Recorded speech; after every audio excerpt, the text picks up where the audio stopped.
por este micrófono. Lo dejan Bien. apagado. Sí, hay que tener solo uno ahorita, mejor. Este déjenlo apagado. Sí. Callao.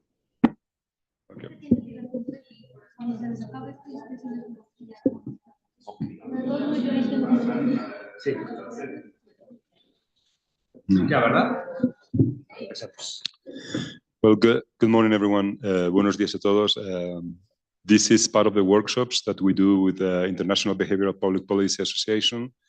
And we are going to introduce it. Josafat is going to say some words first, and then I will give you a little more of the context of what we do and we're going to be doing these couple of days.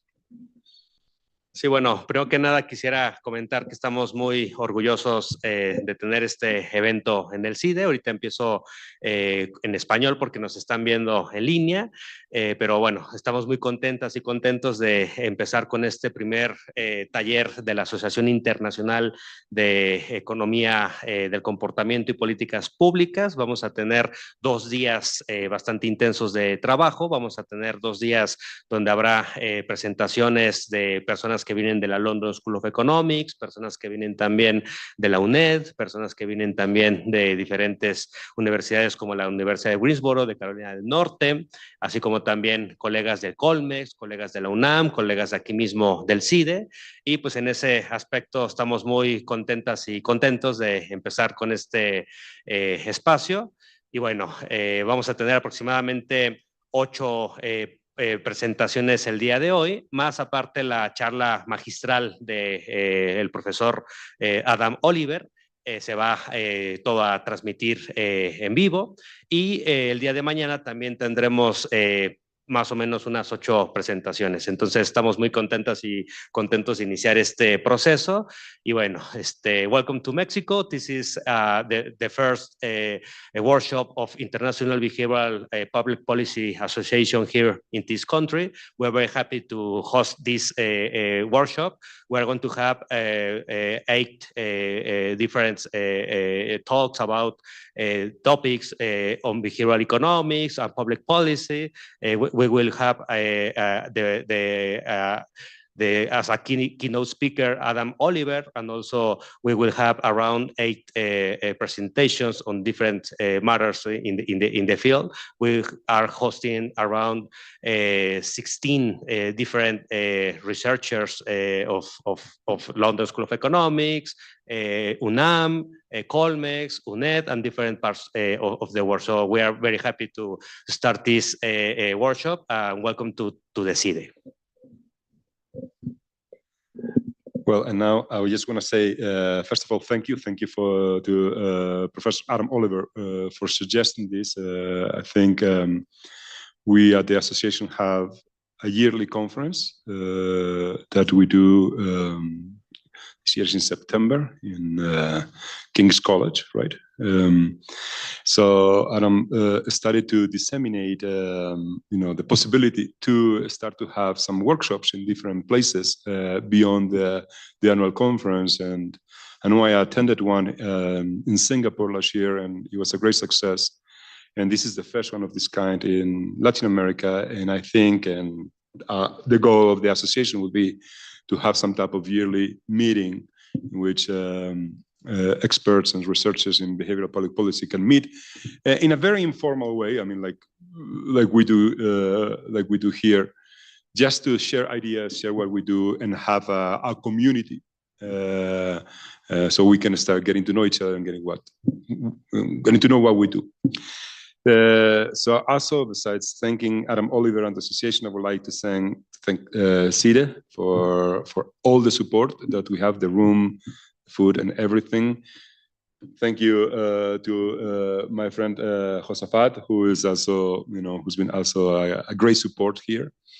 And am I forgetting anyone to say thank you? Yes, agradecemos muchísimo al director también del CIDE, José Antonio Romero Telaeche, que también nos ha dado muchísimo apoyo para hacer este evento. También aprovechamos para agradecer a Ruth Dávila Figueroa, que es la directora de la División de Estudios Multidisciplinarios, que también nos ha dado un gran apoyo para hacer este evento posible. También agradecemos muchísimo a la directora de la División de Economía, a Sonia Ya Natale, Ale, que también ha estado muy entusiasta en esta tarea que estamos impulsando. Y bueno, básicamente eso es el inicio de este workshop.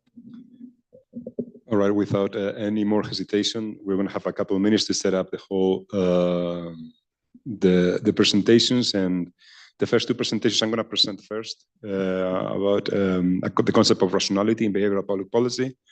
And then after I present, we have Luca Lanzini from UNED University presenting about the same topic. Similar. Not the same. Okay, similar topic. All right. So 2 minutes so we can organize the presentations and we'll start with the discussions. Thank you so much.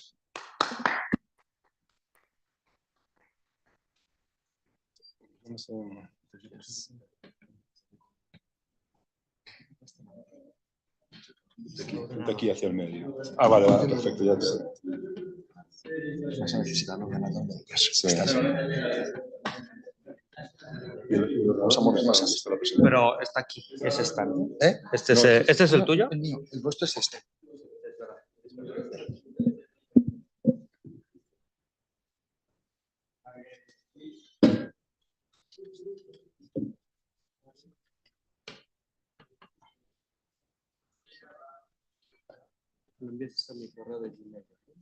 Sí, el último está mañana.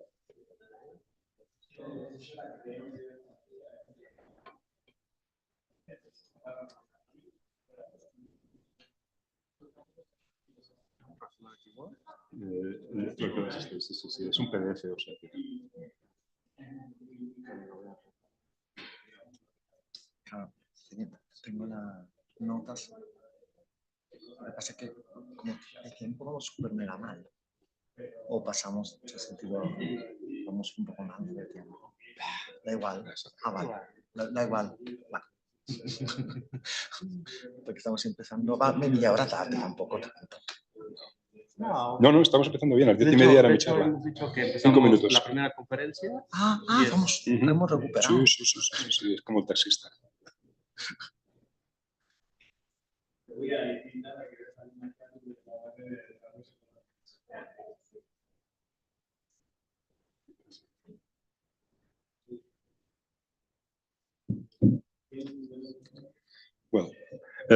Well, Josafat is inserting my presentation in the other laptop. I also would like to thank those of you who travel a great distance or a short distance and a long traffic, to come here. I know that we have some local resources, but I know we have some people from different places. We have someone from Uruguay, someone coming from Orlando, Florida. Adam Oliver came all the way from London to Mexico. I don't know who else. I think everyone else is around here. So I just want to say thank you for joining us. I'm going to start while the presentation is being said and it's been shared. I'm going to start more or less introducing what I'm going to do, so we don't, I've been teaching for 25 years. I don't need slides anymore. Slides are functional, but it's something that I do not need.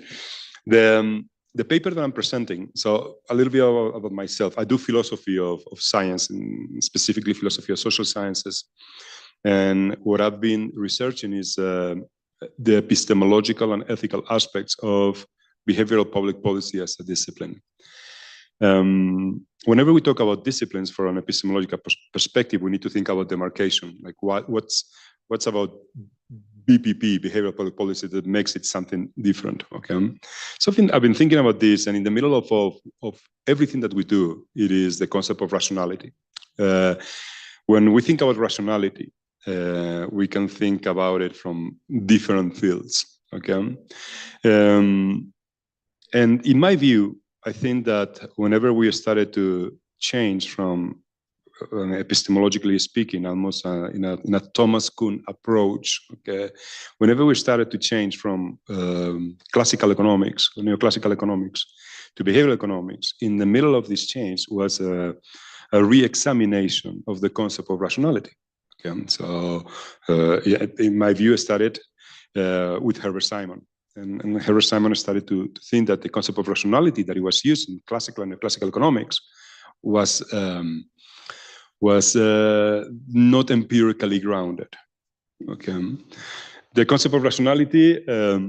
The concept of rationality changed. Herbert Simon started to talk about limited rationality at the beginning, and then it changed to bounded rationality.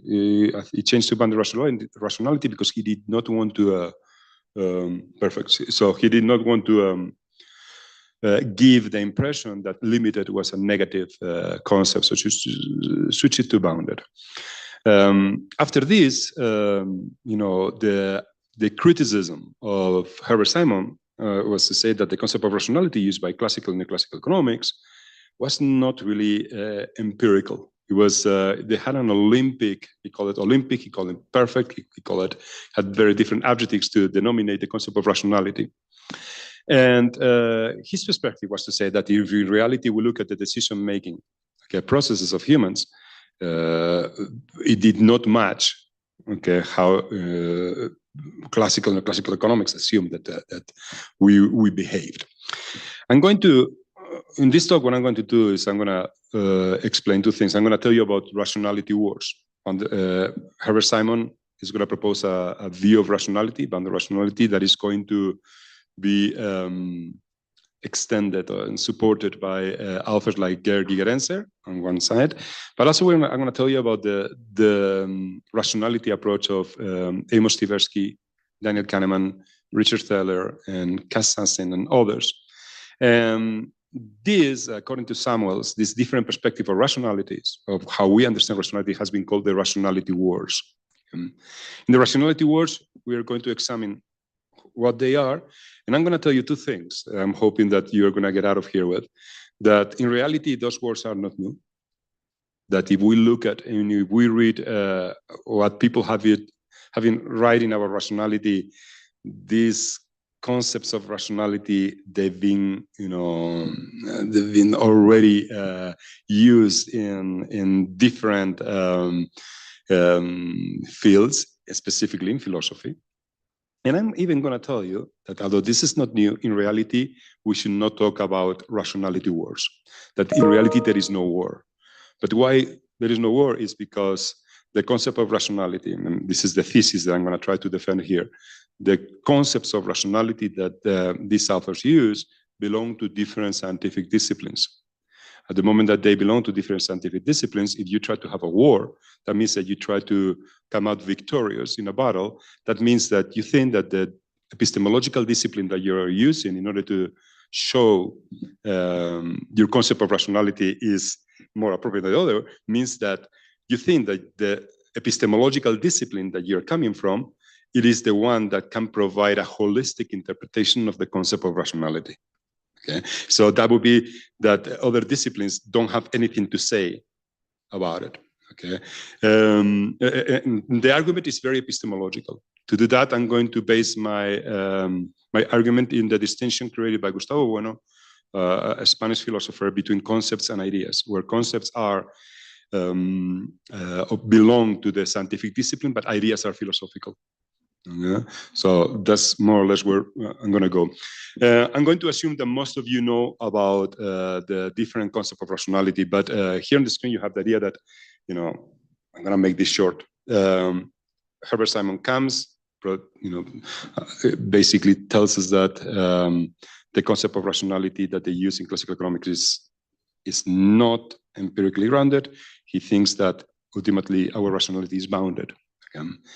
Following this line of thought, Amos Tversky and Daniel Kahneman start to think that it's not only bounded, but also the errors that rationality falls trap into are systematic and predictable. The moment that you have something that is systematic and predictable, you can have some type of science. So you can start predicting how rationality will fail. All right. This type of prediction and different collaborations, if you think about the history of this, Daniel Kahneman collaborates with Richard Thaler. Eventually, Richard Thaler starts to collaborate with Cass Sunstein. And in 2008, they published the book Nudge. So Nudge was the application in public policy of the work of, more or less, it's a stretch, of the work of Amos Tversky and Daniel Kahneman. If we are able to understand how humans are irrational, okay, we can fix these irrationalities by organizing the choice environment in a way that it will produce a desirable outcome. But their perspective of rationality, it was still bounded. But think about this. What they thought it was, while the descriptive view of rationality from a psychological perspective was bounded, their normative approach was complete rationality. It was full rationality. So they have two different views of rationality. Rationality is bounded whenever we describe it, but it should be complete rationality. It should be perfect rationality. This should be, and that would be the normative approach. So in reality, they think that the neoclassical approach of rationality should be maintained in a normative level, not in the descriptive level. Okay. Gergi-Gerenzer, following, in my view, a little deeper line of following Herbert Simon in a closer way, thinks that no, we should not maintain the normative, perfect rationality approach. The descriptive and the normative approach are both bounded, and that's great. Okay, so let's put it this way: we are bounded rationality agents in the way we describe it, but also that's a great thing to have. Okay, so this is from an ecological perspective. The needs of these different type of rationalities, in my view, are epistemological. So the reason why classical and neoclassical economics have a specific view of rationality as complete and perfect and Olympic, it comes from their own discipline. It was necessary for them to have this complete rationality. If you read Karl Polanyi already talks about disembedding. So economics as a discipline, it has to like disattach itself, okay, from psychological factors, sociological factors, almost as an epistemological demand. Of course, when Herbert Simon starts to include psychology, he says something that psychologists knew before. This is nothing new. I mean, when Herbert Simon says that rationality is bounded, this is not a surprise for the role inside psychology. Like, oh yeah, I mean, basically, excuse my French, no shit. Well, of course it's bounded. We knew that. I mean, think about even in the 19th century, we knew that, it is bounded. And I'm not even going to tell you about philosophy for 4 centuries BC. So, in this case, Herbert Simon says, okay, so at the moment that he starts to mix two different epistemological disciplines, okay, so think about the problem here. He has to, okay, so I'm going to include psychology into economics. Psychology is going to tell you what they think about rationality, but it's bounded. It's not going to tell you that it's perfect, it's bounded. I mean, we know that. Okay? But of course, here is where things get a little more interesting. Tversky and Kahneman, they demonstrate that it's bounded, whatever that means. Okay? But then the application means that, although it is bounded, it shouldn't be bounded. Okay? Gergi-Gerenzer said, okay, no, I think it's great that it's bounded. Why? Because of the different epistemological disciplines that they come from. While Daniel Kahneman and Amos Tversky are psychologists, Gergi-Gerenzer is a psychologist, but he studies evolutionary psychology. So in reality, they come from two different places. If you study evolution, you don't think that we are irrational. We don't think that we are imperfect. You think like we are a very well adapted machine. So ultimately, you cannot say that the normative rationality should be the complete model sustained by neoclassical and classical economics, because if you look at biology, already we are very successful. Okay? So if you consider the reality of our decision-making skill in an ecological context, that's why it's important to highlight the idea of ecological rationality in Gergi-Gerenzer, okay? And this type of ecological rationality is also found in Herbert Simon, not explicitly, but implicitly. That means that in an ecological context, from ecology as an epistemological discipline, we are very rational. But it's great, it works. Ultimately, I think that this rationality war starts because the different disciplines are going to have a view from a different angle of rationality. So they're using different concepts, okay, of rationality because of their own discipline. Right?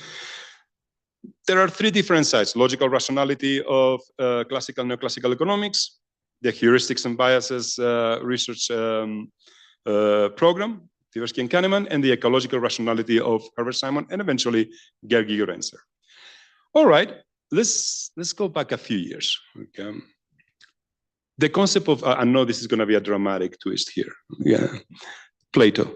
Okay, so if you look at the concept of Plato, okay, the concept of the soul in Plato, already is telling us this. It's already telling us that there are different types of rationality.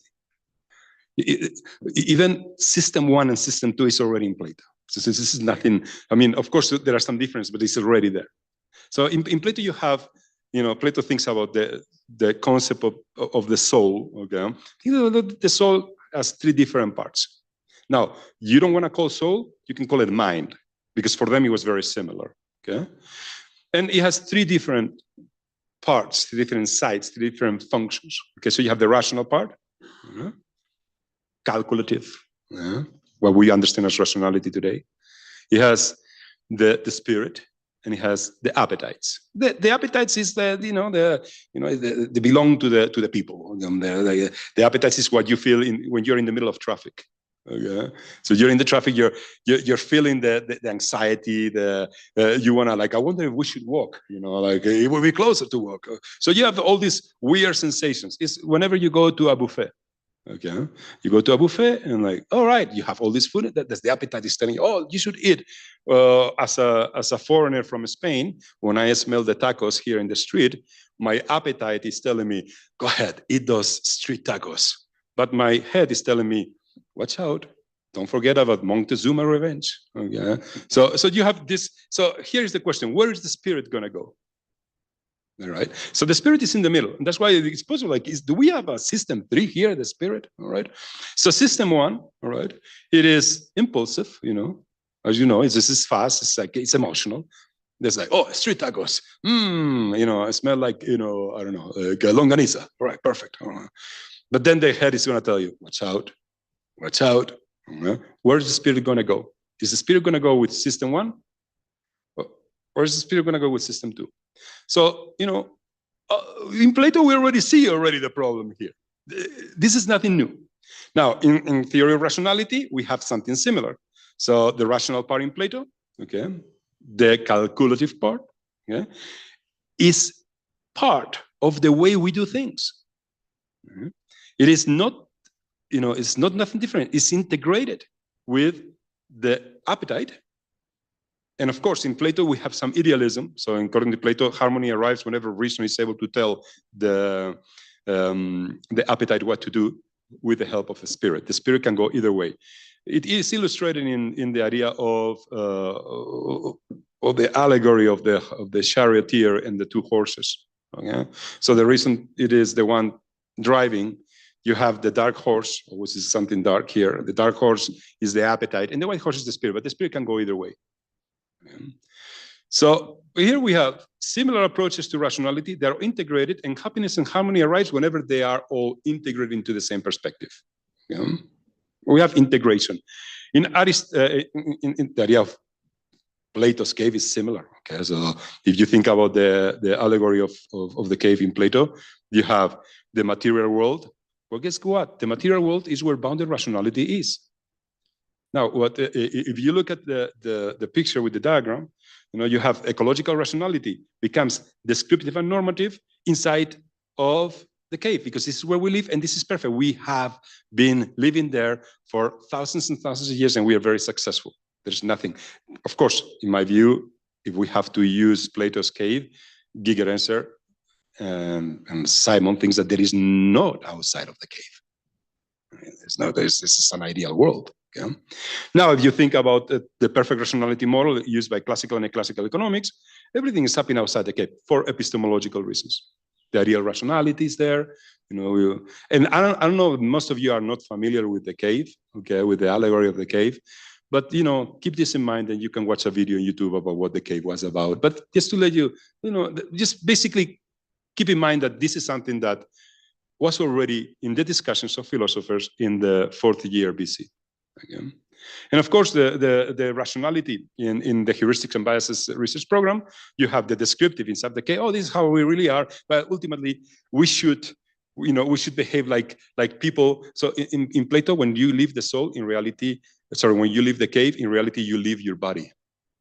Okay, is whenever you see the truth, because you don't have a body, because the body is corruptible, because everything that is material, okay, introduces a factor of imperfection, because the body has needs, it has emotions. So what Plato thinks is that we should live alive thinking that we don't have a body, knowing that at the moment that we cross the line, basically living the cave is to die, then we're going to have the soul, the pure rational part. We're going to be perfect rational agents, because we don't have a body. So if I think about this in the terms of the rationality words, I think that, of course, classical economics don't need bodies because they don't research bodies. So it's like pure souls making decisions. Yeah? Now, heuristic and biases research program, they're thinking, yeah, no, we are people with bodies, but we should behave like we don't have them. And then, ecological rationality, no, but we, as an ecologist, yeah, we're bodies. I don't know if there is a soul. So this is a more materialist approach in Gigerenzer perspective, or even in Herbert Simon approach. In Aristotle, we have exactly the same, different twists. How much time do I have left? I don't know, 5 minutes? or 10 or something. No, about 5 minutes. Okay, well, I'll try to make the story short. Okay. Aristotle is the same. He's thinking, okay, so our rationality. Well, there are many types of rationality, and there is not a better one. In Aristotle, you have theoretical rationality and practical rationality. That's like the bigger one. Okay, you have phronesis, you have Sophia, you have techne, and you have nous. The descriptions are there. For Aristotle, morality, you cannot learn how to be a good person by studying. Okay, this is not the soul in Plato. This is not the perfect rationality agent. This is, oh, you want to be a better person, you need to practice. It's like playing the piano. Okay, that's the idea of phronesis in Aristotle. So you play the piano, the more you play, the better you get at it. That's practical rationality. You don't learn how to be better at living your life as a moral agent or a political agent by studying. You need to live. You have to commit mistakes. You can think about the cave. You can think about real humans making decisions. And of course, we do have theoretical rationality, which is the one that studies. It's Sophia. Sophia is a type of wisdom. We have techne, the skill. We have episteme, okay, the scientific rationality, and nous, intuition. But they're all valid. They're all part of who we are. There is nothing better. There are different approaches. So if you study psychology, one is going to appear. If you study evolutionary biology, another one is going to appear. With this, I'm trying to make the point that these concepts of rationality as different or they're already. We have the same in humankind, different concepts, with different perspective. Kant, for example, yeah, very rational, but he also talked about practical rationality. They don't have to be at war. In philosophy, we knew from the beginning that we have this different type of rationality, and there is not one better that would have different functions. More approaches. You have Max Weber, telling us about all the different types of rationality, from Werte Rationalität in German, this idea of axiological rationality or rationality. You have instrumental rationality. You have traditional rationality. Habermas includes communicative rationality. Raymond Boudon, the French sociologist, talks about axiological rationality on top of the instrumental. So, and even our thesis advisor Alvarez with Echeverria talks about axiological bounded rationality. Okay, so that's a combination of all the different approaches. All right, so this word, which is not new, in the sense that, and a lot of philosophers have already integrated within humanity, can disappear. If you think about from an epistemological perspective, what is a concept and what is an idea? A concept is something that is used within an epistemological frame, and is only used within that demarcation. Yeah. So think about the concept of freedom. The concept of freedom, but think about freedom from the perspective of an electron in quantum physics. So electrons in quantum physics, a lot of physicists talk about the freedom of an electron. But also freedom is going to take a different shape. It's going to be a different concept if we use it in political theory. Freedom is going to be different from the psychological perspective. Yeah? So Freedom is going to take different shapes depending of the apparatus, the theories, the instruments that we use, because the epistemological discipline demand a different angle. Otherwise, it would be an overlap. There wouldn't be no demarcations of different science. So concepts are going to be related only to epistemological disciplines. The idea is what happens whenever is used the same concept in different disciplines from different angles, and there is friction. So the friction ultimately starts to create an idea, for example, the idea of, oh, what is freedom? What is rationality? Ideas are the subject of philosophy. Philosophy is the geometry of ideas. Okay? Philosophy is the geometry of trying to understand in what sense some concepts are in friction with other concepts, so we can understand what the idea of freedom is, or the idea of love is, or the idea of rationality is. So if I'm asking, like, for example, Dan Ariely, oh, are we rational? That's philosophy. Because the different scientific disciplines is going to give you a different perspective if we are rational or not. So we have to make sure that that we understand if what we are doing is science or what we're doing is philosophy. Are we talking about the idea, and then we have to consider the different disciplines, or maybe what you're trying to do is what these wars are trying to do, which is to consider their definition, their concept of rationality as the supreme concept. They are invading other epistemological disciplines. They are using, instead of the concept of rationality, they are using the idea, but in a metaphysical way. They say, no, I'm going to convert my definition from my epistemological discipline of rationality, and I'm going to say that this is the real one. Neglecting the different scientific disciplines, reducing them to one type of supreme knowledge. Examples, so you have free will and determinism. Free will and determinism. If you study ethics or religion or law, you have to accept free will. If you're going to put someone in prison for what they did, you have to accept free will. How are you going to punish someone? Not because he was in prison. He teaches in prison. So you have to accept free will. In ethics, we have to accept free will. But of course, if you are someone like Robert Sapolsky, I don't know, who wrote about determinism, and you're a neurobiologist, you don't see free will. So you have to assume the determinism if you want to study neural connections. So for different disciplines, you accept different elements. The same with freedom, the same with rationality, the same with the idea of love. I'm gonna give you a different perspective. I may think about the concept of gender and sex. Yeah? In gender and sex, you have two concepts that are related to two different disciplines. In my view, it's a mistake to assume that the concept of gender, which is sociological, socially constructed, that comes from even political power perspective. You can read about gender in Foucault. It's perfect. We need to have the concept of gender. We need to have it if we are sociologists. We need to have it. But a biologist, you cannot remove the concept.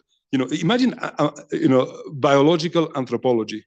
If you remove the function that is so useful of the concept of sex. You eliminate an apparatus that is very functional to study some of the phenomena that they study from biological anthropology. Now, my mistake is to tell biologists that they are wrong, or biologists telling sociologists that they are wrong. Okay? So this is the idea of there's the concepts, but of course, they're demarcated, segregated according to the different their different epistemological fields. I'm going to skip because probably time is almost over. So what war? War, what is it for? What is it good for? That was from Seinfeld. I don't know if you're a fanatic of Seinfeld, I am. But of course, it's not a book by Leo Tolstoy. Anyway, jokes apart. Logical rationality belongs to economics. Okay? It makes sense there. The same with boundary rationality, and the idea of irrationality belongs where they belong. Boundary rationality at the moment that comes from ecological rationality at the moment that comes from evolutionary psychology belongs there. There is not an actual war because the scientific disciplines are different. They're operating at different epistemological fields. There is no war. Only you see a war if you try to impose your scientific discipline and the concept attached to it to other scientific disciplines. It would be a reduction, an unnecessary reductionism. So rationality in itself, it could be an idea. If we debate generally if we are rational or not, or as a concept, it manifests itself in many different levels and disciplines. Concluding remarks. The conflict is new. If you read Plato, you read Aristotle's Nicomachean Ethics, all the writings about Plato and the soul, it is there. If you read the concept of rationality in Thomas Aquinas, for example, if you read the rationality in Kant, David Hume, in Habermas, they're there. And they are not creating any word. They assume that in reality, we do have those two things. So it is not new, and there is no war. Thank you so much for your attention.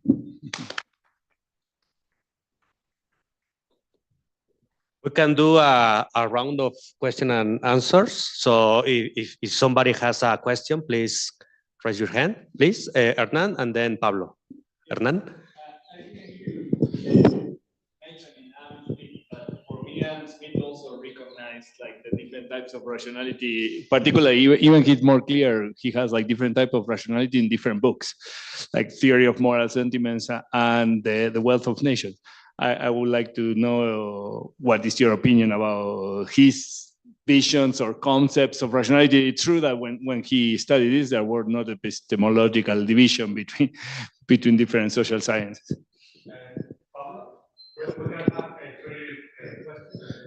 Yeah.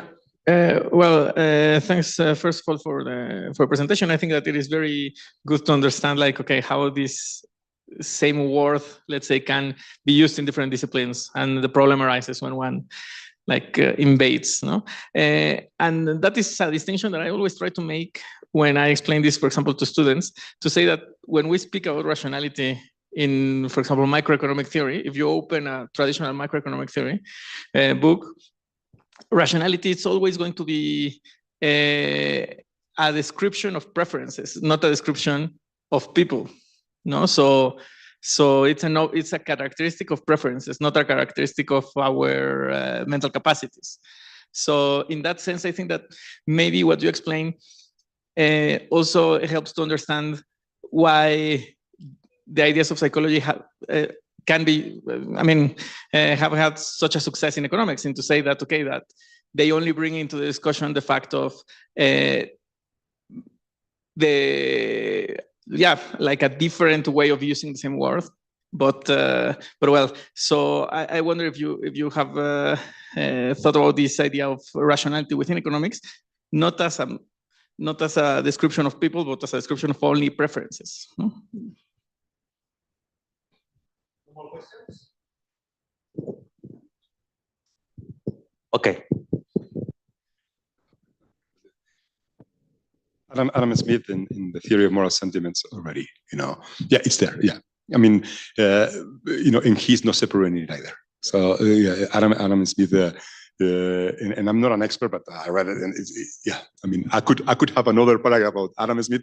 I could have, different paragraphs. I think in reality, again, I don't understand why the war, and I know Gigerenzer just published an article in the Journal of the Association about this while I was working on this, and it's still this, and these battles. I was listening to Cass Sunstein in Cambridge talking about Kahneman, and I don't know if you recall what he said about Kahneman thinking, and Kahneman, one of the deepest or saddest parts of his academic life is the war that he had with Gigerenzer. Sunstein was telling us in the conference there about Kahneman, and why this war? So you don't see it in Adam Smith, you don't see it in the classical authors, but now I guess is sometimes I think about scientists as also as human beings. I mean, this is on top of the sociology of science, that they have to protect their field, and they impose their field in their biography and their research. And I think that those part should be studied by maybe the sociology, or maybe even by Foucault's idea of science as a power, part of the power dynamics of a society. Yeah, totally agree. Yeah, and the idea of preferences, it's true, yeah. I mean, but do we study preferences in psychology only? No, it's in economics. Yeah, but if we study rationality as just preferences, yeah, you can do that. It's perfect. But if we economic preferences, but if you start to work on other fields, and behavioral public policy, I was talking about this. It's a mix of. This is a menace. I mean, you put egg, you put vinegar, you put oil, you put salt, you put lime, and then you have behavioral public policy. So you do have economic preferences part of the, but you also have other approaches to what it means to be rational. And I think your preference in understanding human beings, think about the thesis of Gigerenzer. If you think about the rationality of your preferences and how this rationality can be ecological. Yeah. And then we go into, okay, so in this case, if it's functional, if it had a function, does that mean that we are irrational?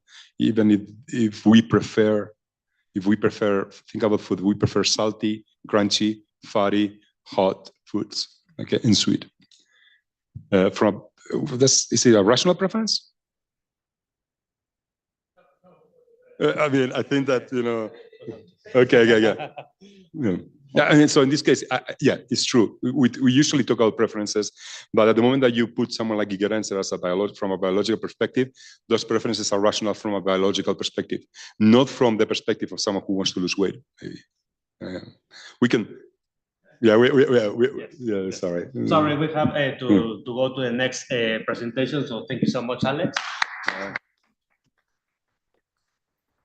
We have the opportunity to have this debate later.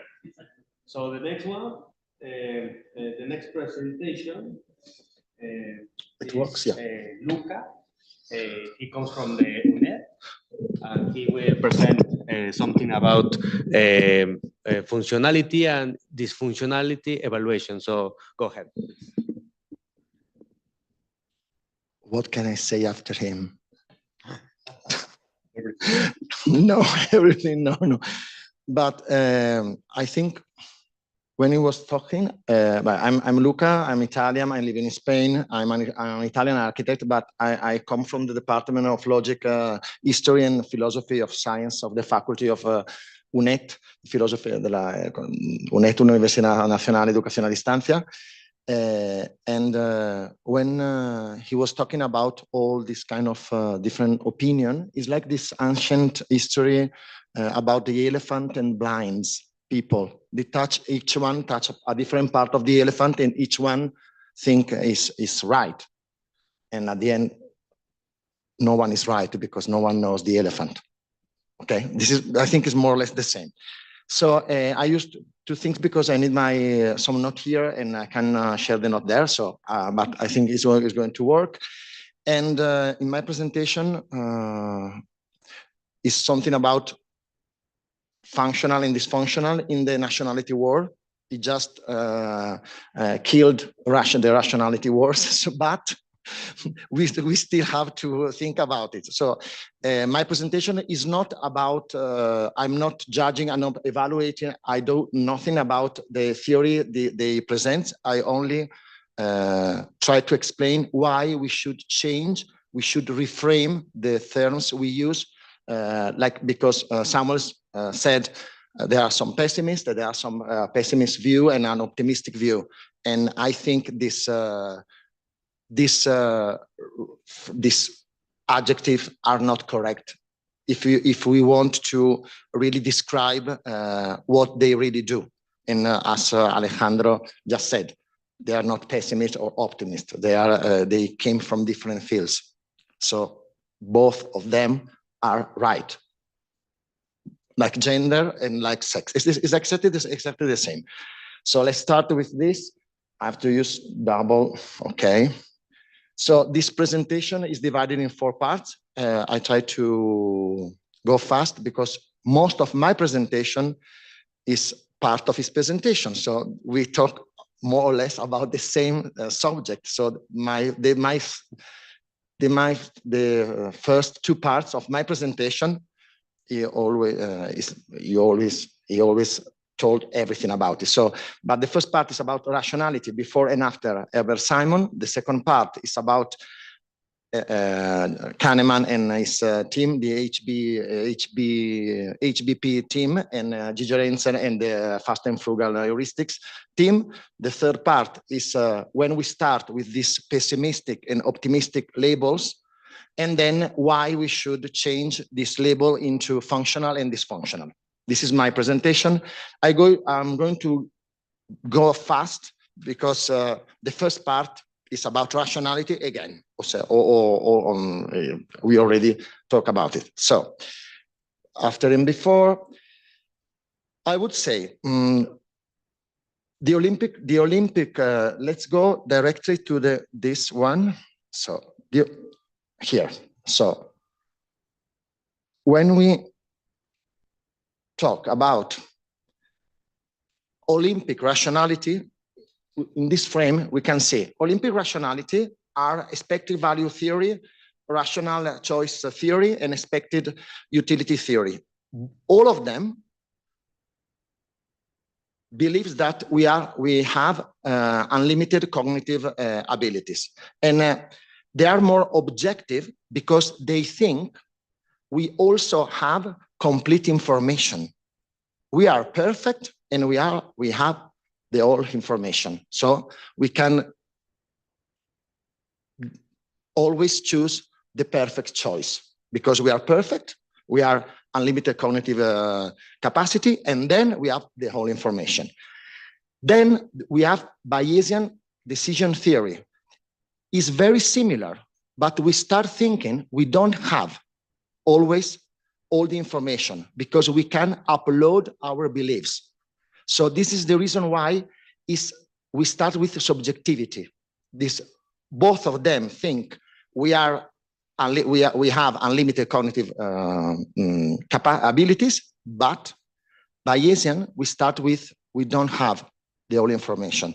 So we are not perfect anymore. We are not perfect anymore. This is the reason why we can see in this one, the three of them are Olympic rationality because it's like perfection, more or less like perfection.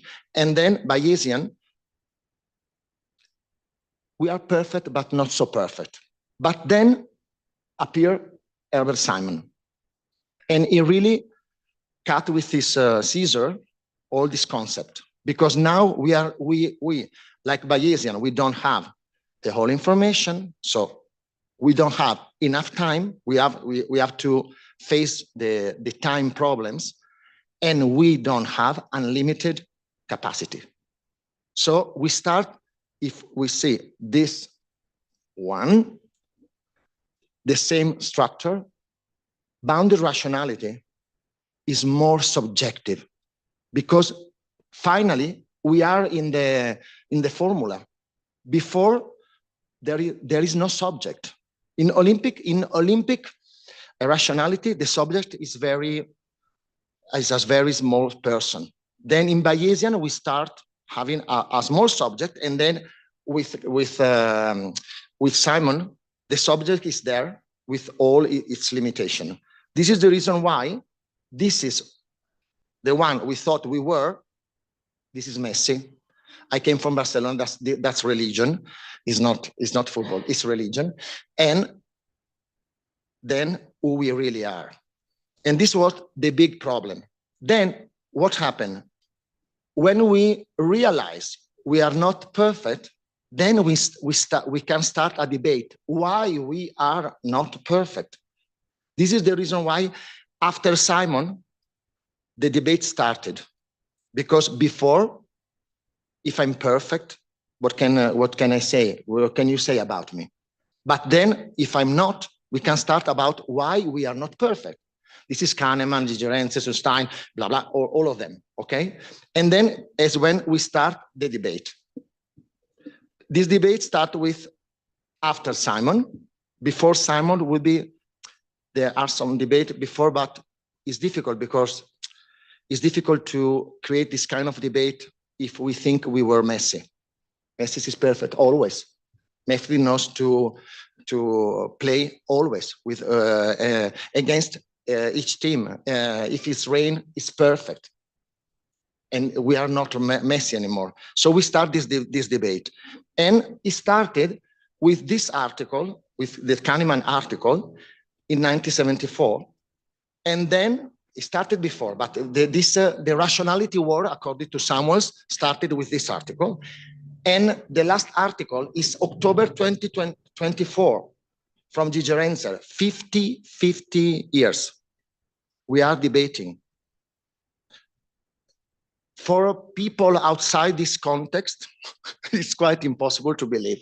We still are debating about this after 50 years. Yes, we still are debating. Although you just killed the debate, you killed the wars. In 2024, the debate was still on. This is Gigi Renzer, and the first one is Kahneman, and the last one is Gigi Renzer. Now is the last one because Kahneman passed away in 2024. Okay, so let's see the team. The teams are Gigi Renzer, Fast and Frugal, Heuristics, and Heuristics and Bias Programs is Daniel Kahneman and Amos Tversky. Both of them are passed away. Tversky in 1996. So this is the reason why he didn't. I think this is the reason why he didn't get the Nobel Prize, because he was already dead. And then we already talked about it. In the team, in Kahneman team, is the nudge theory, Sustein and Richard Taylor, the sludge theory, and the other team, there are more. I put only this one, the argumentative theory of Mercier-Sperber and the social intuitionist theory of Jonathan Haidt. But this is the debate, and they start debating. But if I'm going to very fast because we already know about this debate. The big difference are in this table. This is the big difference between both of you. But I prefer to put into this kind of is more graphical. So according to my interpretation of their theories, according to HBP, the heuristic bias program, we are not good enough. So we are in the left part of the graphic. And according to Fast and Frugal heuristic, yes, we are good enough. So we are a little more on the right, okay? But both of them agree that heuristics are a sort of strategy we use in order to be more efficient. Heuristics are efficient, but according to HBP, we are not good enough using heuristics, and according to FFH, our heuristic are tools, and they work well, okay? This is the debate. So they are debate all the time about this kind of subject. So they have more things that they agree on. They don't only fight. So they think heuristic works in real world, because even Kahneman said in his book, Fast and Slow Thinking. Thinking fast and slow. Okay. So they agree that heuristic works. They agree. They agree that we use heuristic in the real world. Both of them are normative and descriptive, I think. Because it's very difficult, because you didn't talk about it, but it's very difficult to define. It's very fuzzy, the limit between normative, descriptive, because at the end, you need to describe a subject, and then if you want to prescribe something, you have to be a little normative. So all the systems are interconnected. So both of them are normative and descriptive. Both of them try to measure their results because they want to demonstrate their theories. So they measure results all the time. So they are result focused, they use a result focused approach. And then both of them think they need to evaluate the efficiency of our heuristics. They don't agree about it because the first group think we are not efficacious enough. No, Efficiency. No, efficacy enough, and the other part think our efficacy is enough, but both of them use this parameter, and then both of them think we use heuristic because heuristic are efficient. So the disagreement is more about probabilities, I think. According to the first group, we are not good enough in some cases, and about the second group, they think we are good enough. But I think what Alejandro said before, because they came from a different point of view, from different science. So it's like the fight between sex and gender. It's true, there is no fight because there are like two realities, and both of them are correct. So, but why we call them rationality wars, and why we call them the pessimistic view and the optimistic view? Because Samuels in 2002 with this article started with this concept. The article was very, very important in the academic field. So a lot of researchers starting using these words. We can see a lot of articles. The first one there, I think, so, sorry. Alejandro Hortal, I think you know the guys, use pessimistic and optimistic in this article too. So everyone is using this because it's very easy. Because it is the pessimistic view, Kahneman, the optimistic view, Gigerensen, and that's it. And I really think these adjectives are very, very bad, and they are not correct because they can't really reflect the result of the studies, because you can say you have a pessimistic view. And my presentation, and now I start the part, even Kahneman in 2021 defined himself as a cheerful pessimist. It was ironic. Because of this pessimistic, optimistic all the time. Okay, so let's go direct to this part. I think we have 4 reasons. I pretend to demonstrate using 4 reasons why we should change, we should reframe these words into dysfunctional and functional, and not pessimistic and optimistic. Let's start with the first part. Pessimistic and optimistic is a dispositional bias. So, according to the APA, this is the definition. We already know what is a pessimist, but it constitutes a dispositional bias. Optimistic, exactly the same. So, we are using a dispositional bias. It's quite ironic to classify an heuristic program of bias. So we already use a bias in order to classify them. This is the reason I think if you don't like functional and dysfunctional, change it. But we can't use pessimist and optimist. This is the reason. The first reason that we should change these adjectives.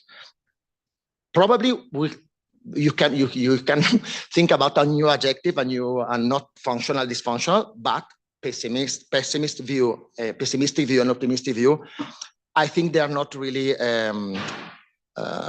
good, and they don't reflect that this study are serious, and they try to use a scientific method, and I can't tell a scientific you have a pessimistic view. This is not science, okay? So,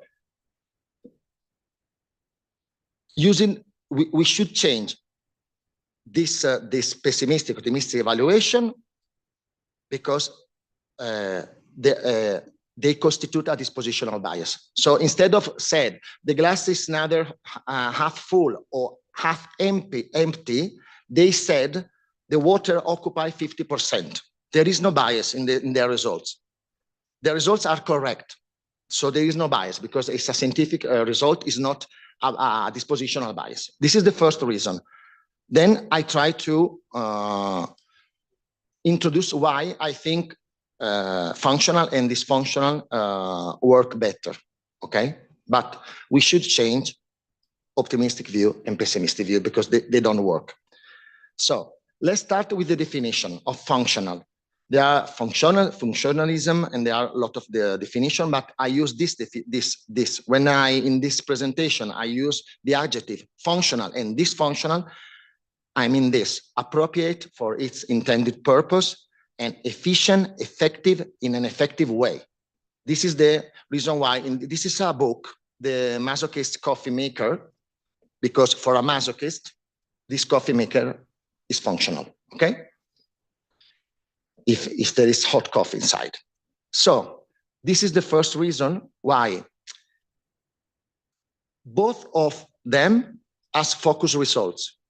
If you read their study all the time, it's about numbers, because we need numbers, because we need to be scientific, we need to be more mathematical, we need to use numbers to be more serious, more clear. So they use number all the times. So they use a focus approach. So this is the reason why, if you see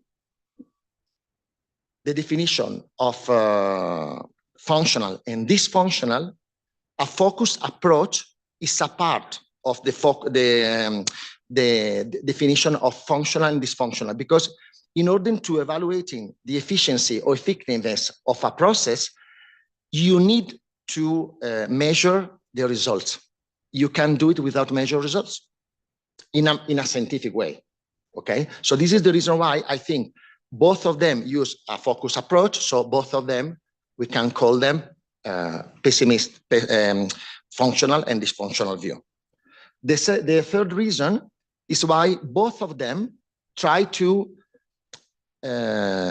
demonstrate that their theory are correct using the efficacy of the measuring the efficacy in their experiment. This is the reason why Kahneman, this is the Linda problem. Do you know the Linda problem?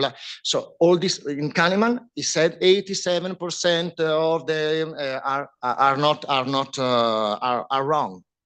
So if you calculate correctly, you have to, he talked about inefficiency, because he always said 87% are wrong.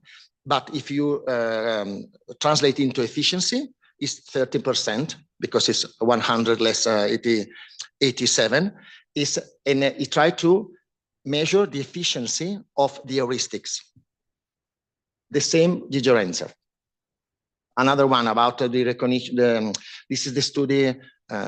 Students have to recognize some cities from a foreign country, and they, according to this study, they 73% are correct when they don't know the cities. When they don't know both cities are correct. If they knew both cities, they are wrong.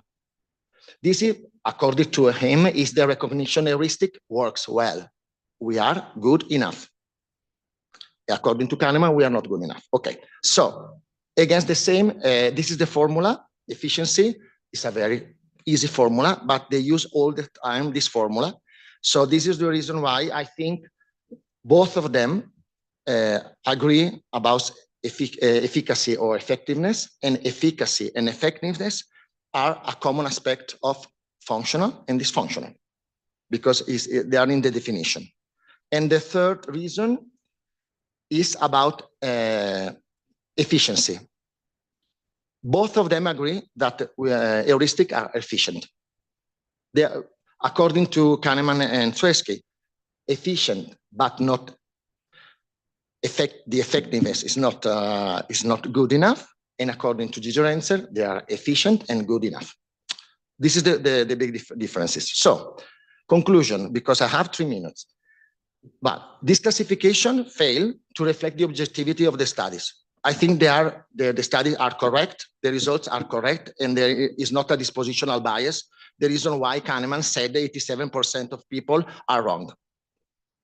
Second, both approach adopt a result-focused approach, and in a result-focused approach is a defining characteristic of functionality and functional and dysfunctional. Third, both of them use effectiveness as a parameter in order to evaluate their study. Again, the same. It's in the definition. In the definition, I didn't write down the definition. It's from the RAE, Real Academia Española. I didn't write down the definition of functional and dysfunctional.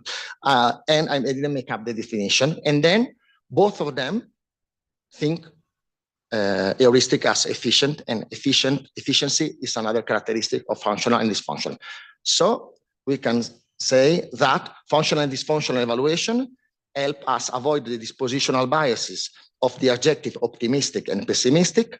And according to study by the heuristic and biases program, our heuristic fail to achieve their goals and are therefore more likely to be classified as dysfunctional by them. And in contrast, research from the fast and frugal heuristic group suggests that heuristic often achieve their purpose, and for this reason, they evaluate them as functional. This is the reason why I think we should reframe pessimist into dysfunctional and optimistic into functional. I'm finished.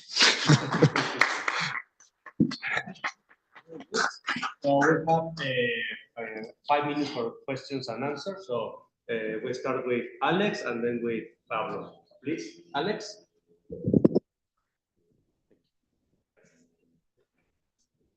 Thank you so much, Luca. Quick question. So from the rationality wars, they have two different perspectives, because if you think that people are rational or irrational, or you think that they're optimistic and pessimistic, the public policy interventions that we design will be different. So if you think that you're pessimistic, you're not going to try to educate people. You're going to try to either nudge them or just create some weird intervention because you have a pessimistic approach, it's not going to work. Okay, but if you're optimistic, okay, you may think that, okay, so we can educate people. You just have to make sure that we understand how they think, so we can provide education.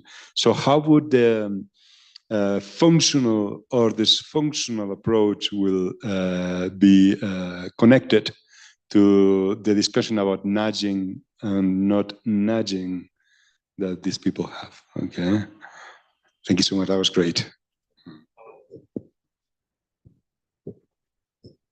Hi, thank you for your presentation.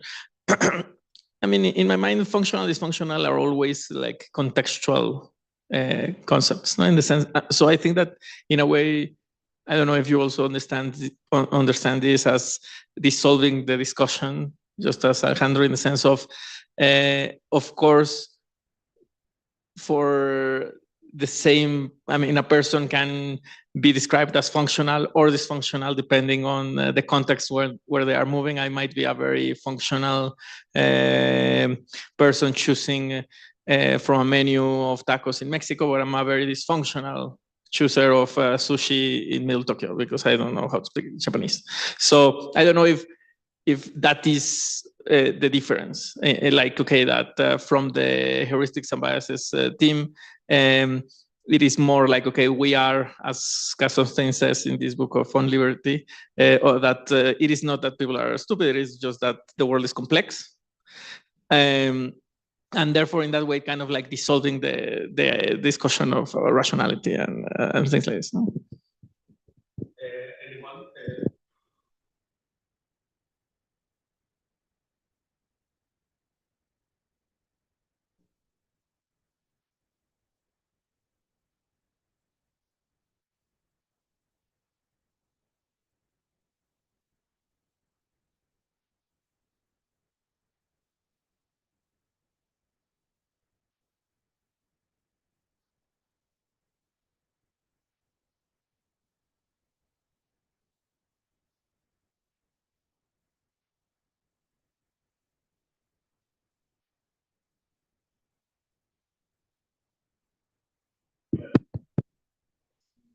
for showing that economic theory doesn't work. And if you read their lecture, their Magna class in the Nobel Prize lecture, they seem that they alter roles. Basically, Kahneman talks about seeing magic in the lab, and Vernon Smith talks about the Judeo tradition, Christian influence on rationality. And then my first experiment actually shows that there is no magic in the lab. And they don't have, like, they talk to each other all the time, and they were capable of seeing the different part of rationality and stuff like that. So I think, like, it's like the problem with the Keynesians and not with Keynes, or the Milton Friedman followers and not with Milton Friedman. It's like, it's sad to put the term of war to Kahneman. This is like just a small appreciation. The other one is like, I wonder how we can, we have to, for behavioral public policy, we need to live with all these definitions of concepts that are coming from different epistemologies, in like what the colleague here says is a mess. Basically, will be functional to adopt the best concept coming from one epistemology, and then the best concept coming from another epistemology, and make it that explicitly clear within this new discipline that we could call the behavioral public policy. That was my main question.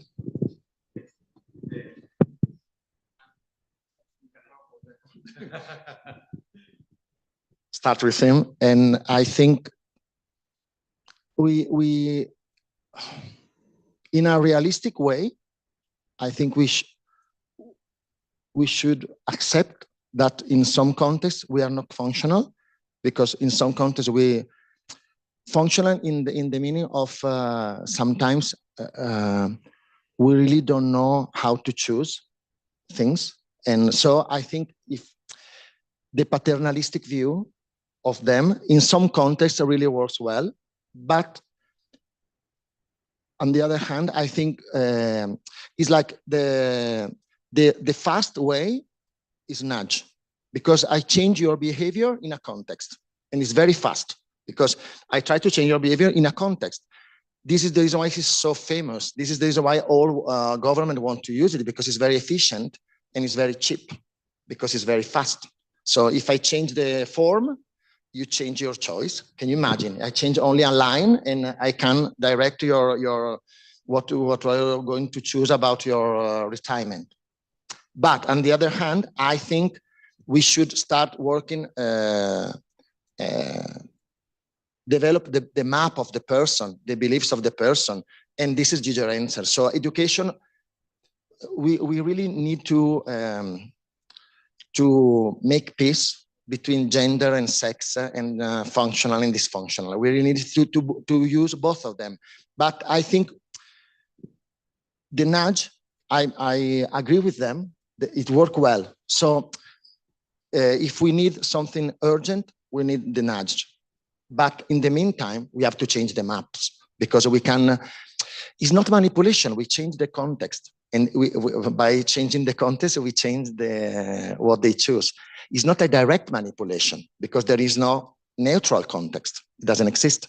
So, but we have to work, I think we have to work all the maps and the behavior. Nudge is behavior, is not maps. And Giger answer is maps, is not behavior. And but I think functional and dysfunctional are totally connected with the context. From Simon is the Caesar of Simon, is context. It's totally context. But it's interesting because this is large. This is about large. A form, what is a form? It's a context. And I can be very functional in my life and very dysfunctional with some kind of form I can understand. If I have to vote from Italy, I live in Spain, but I have to vote from the Italian government because I can vote for the Spanish government. It's not a joke. They send me the whole documentation in order I have to vote. I never understood the form. I can't understand the form. I can't understand what should I do with this kind of papers. And I'm Italian. So I think we should think about the context, because the context is very important, is the one part of the scissors. So, and this is the functional is direct connected to the context. And I think Kahneman achieved this kind of results because of the context, artificial context, because sometimes it works more in an artificial context than in an ecological context. This is the reason why the results are so different. But in our real life, a lot of time I have to face the artificial context. My father has to try to understand how to use the Google in order to find information. He's 90, and he really can understand what's Google. And I try to explain him, because this is a context, and we have to face this kind of context. So I think we have to realize that this artificial context is everywhere. The ATM is artificial context. It's an artificial context, because for us it's not, because we are used to use it. But you have to see my father in front of the ATM, like, what is it? What is it? Because he doesn't know how to do it. And I think, I totally agree. Kahneman never said he's a pessimist. This is Samuel's and Hortal. And Samuel never, Kahneman never said, he said, I'm a cheerful pessimistic, but because it was ironic. And there is no war. There is no war. It's right. There is no war. I think there are scientific people studying in the different fields. This is the reality. But this article of Samuel's was so important that you can find this kind of, this is a pessimistic view. And every time I read pessimistic view, I thought, oh my God, again? This is the reason why I started with this functional and dysfunctional. We should change it, but there is no war. Is right, and Kahneman and Gigi Renton, I think they can go out together and have a nice dinner together, because there is no war. Thank you. Yeah. Thank you so much. Thank you very much. Okay, so the next one is Paola. Please come to the chair. Paola is coming from Metropolitan Autonomous University here at Mexico City. And she's a philosopher also, and a specialist on moral behavior. And she's working on corruption and so on. So we are very happy to having her here in this workshop. Please.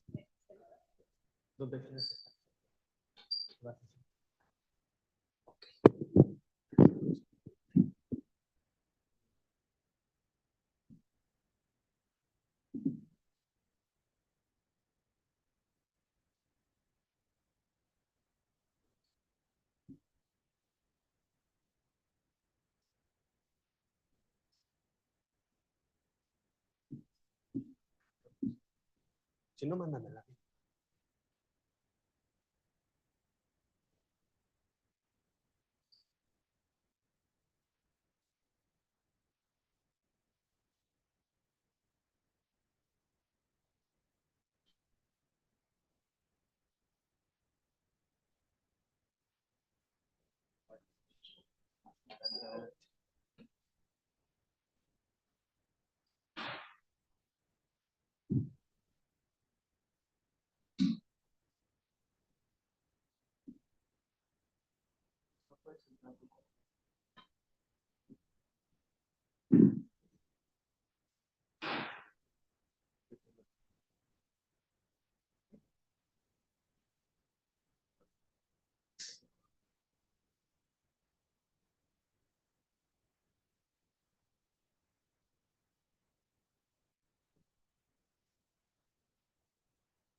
So while they are setting up this, the first two talks were I was selecting the program, trying to organize the talks, and my talk and Lucas' talk were more theoretical. So I thought, okay, let's put the theory at the beginning, so we can start with a little more practical, more scientific approaches first, more like a theoretical introductions about the epistemological problems of BBP. Okay, so and now yeah, we're going to start with the real thing. So no, yeah. It's like, yeah, like the preamble, and now the next following talks are going to be more, you know, they are targeting the specific public policy efforts, more or less. There are a couple still, you know, and I'm very interested to hear like the actual praxis and not only the theory. I do think that from the first, I do think that from the first two presentations, that is an important question that we have to take as people that work on this behavioral public policy, you know, because I wouldn't like to see. I'm from Argentina, so we live in a constant experiment planned by a crazy person, and especially macroeconomics and monetary economics, the damage that some concepts only from the abstract world made to the design of Argentina macroeconomic policy, it's huge. I would like to see that replicated by behavioral public policy. That's a challenge right there. Yeah.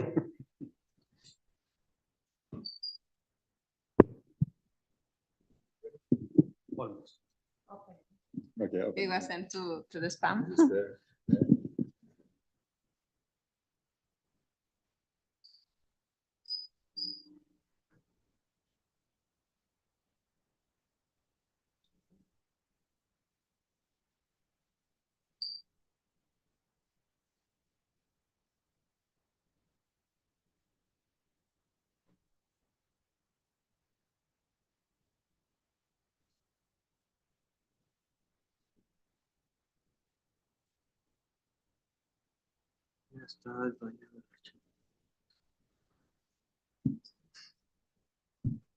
Te lo mando en PDF.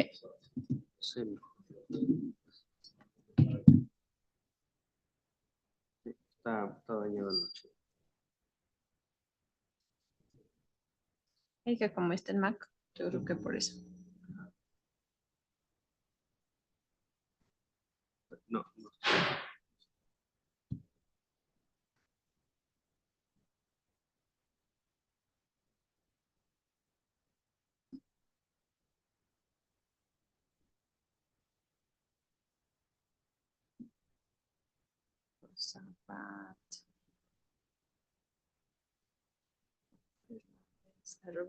¿Chile? Sí. ¿Chile qué más? Punto edu. Eso.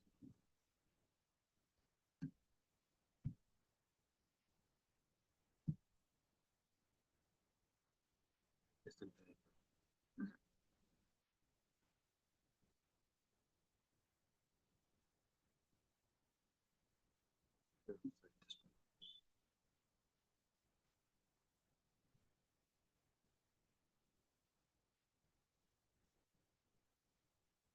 Sí, porque sí le puse.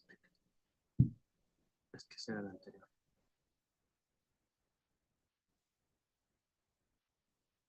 Ese es el anterior. Sí. Y después de seguir empezando.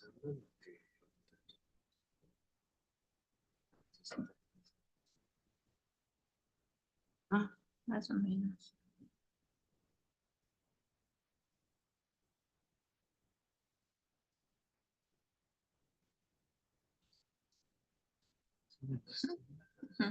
Ay, me la enviaste a mi correo. Ah, no. Ya está. No.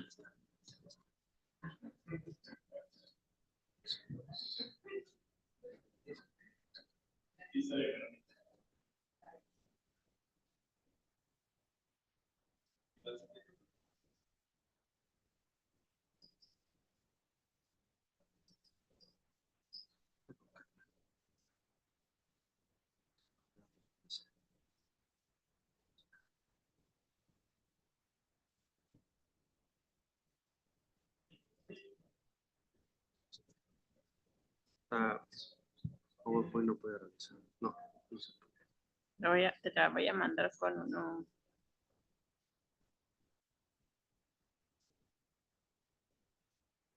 Si no, vamos a intentar a ver si se puede enviar el... Si puedes entrar a Zoom. ¿Puedes entrar en Zoom? Ok, sí. Ah, pero es que no sé. Aunque nos den las claves del Zoom, ¿no? No sé por qué. ¿La Otra convertiste en vez. PDF? Lo voy a poner en PDF exclusivamente y que nos pueda abrir con otra cosa. Listo. Y ahorita vas a pasar. ¿Cómo pasa eso? Sí. Qué mala suerte. Sí, lo vas a pasar.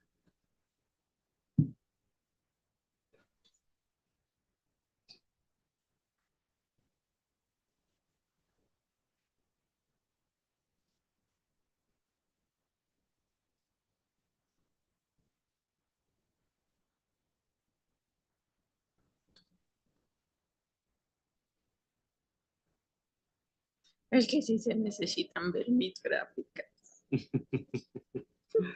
Ya ahorita.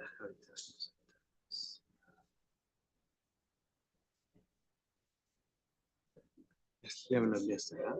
Ujú.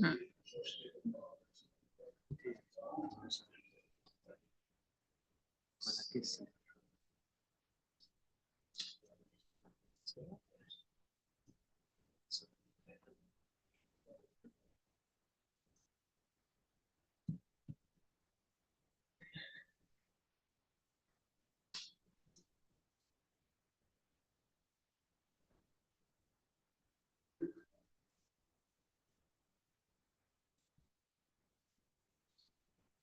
Ay, está bañado. No se puede. No se puede. Mira.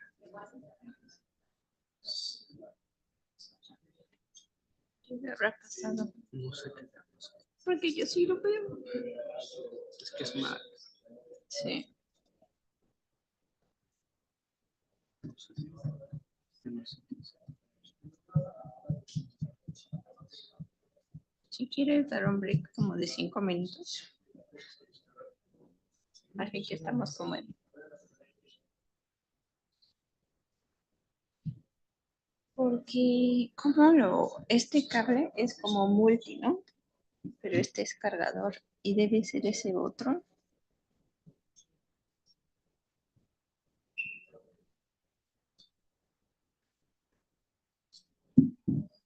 Si quieres, ¿quién es el siguiente en la lista?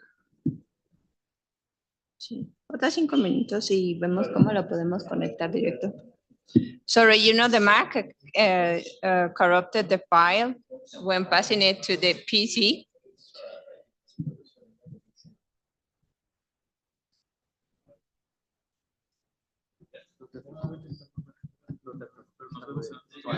Perfecto. Lo siguiente, les gustaría ver si pueden exponer las personas que siguen, porque es que tenemos un problema aquí con la presentación y no podemos. Entonces, para más bien intercambiar, si está por aquí Mayra Cabrera, Miguel Rosales. Es un Mac, ¿no? Es un Mac Sí. como el mío. ¿Y cuál es el problema? Que cuando lo pasan no lo lee. ¿Por qué no te conectas al Zoom como he hecho yo? Yo no estaba Sí, conectado al Zoom. sí, ok. Es lo más fácil. Entra en la conferencia, dile al informático que le dé los códigos de acceso y entra en la conferencia como yo. Y haces lo mismo que he hecho yo. Sí, es que Te unes a el la problema es que no están los conferencia, informáticos. ahora te darán la ID. Es que, mira, voy a ver si El problema es que no están los informáticos. Ahorita no lo pasé.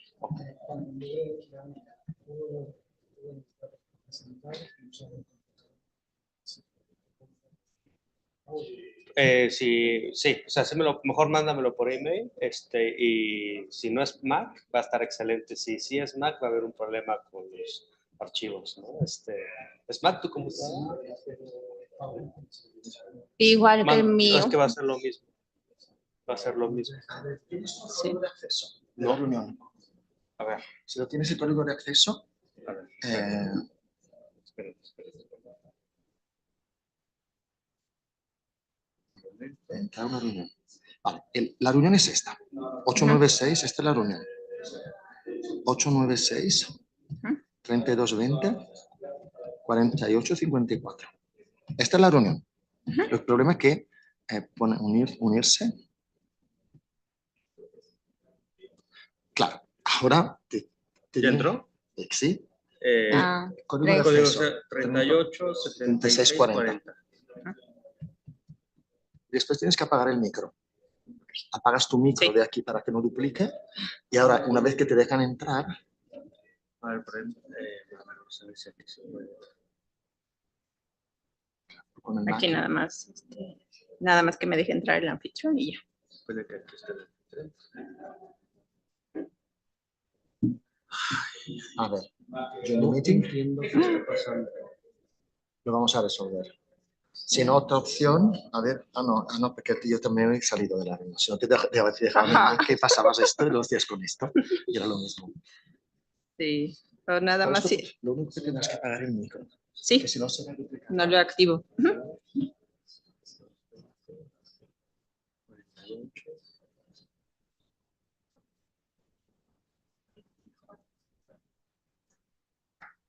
Sí. Ok.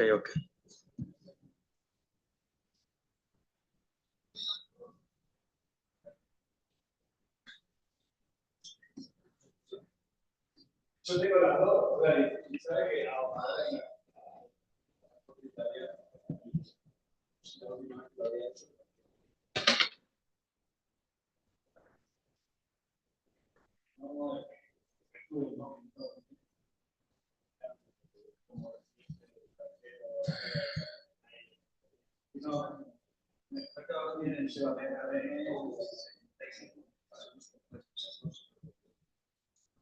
imposible, es imposible. Después.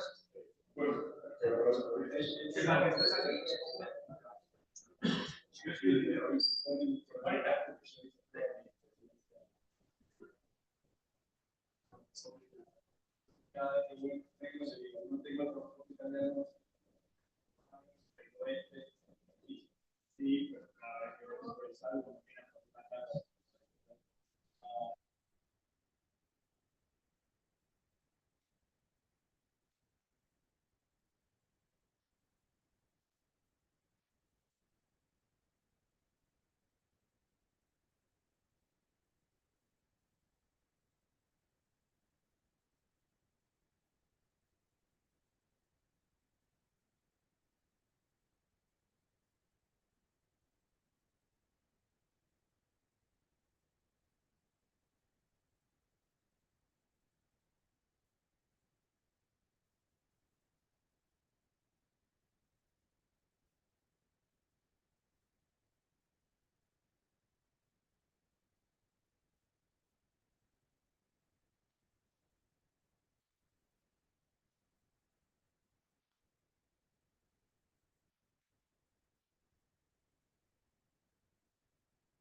With the next presentation of Paola, who is going to present some of her research. So please have the word.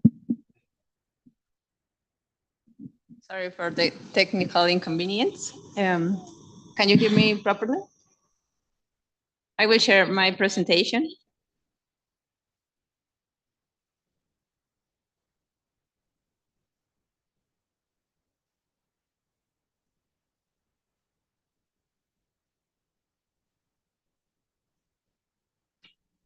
Finally. Okay. So the first thing I want to say is thank you to the organizer, especially Josafat and the city who is sponsoring us. Secondly, that this is a teamwork with some people from the neuroimage laboratory at UNAM, and there has been a lot of people working in this project. So I'm very happy that I'm being able to share some of the details. So the first thing is I will present a conceptual analysis of what's the relationship between cheating, deception, with benefit and corruption. Later on, I will properly make the question of what makes cooperation to collapse.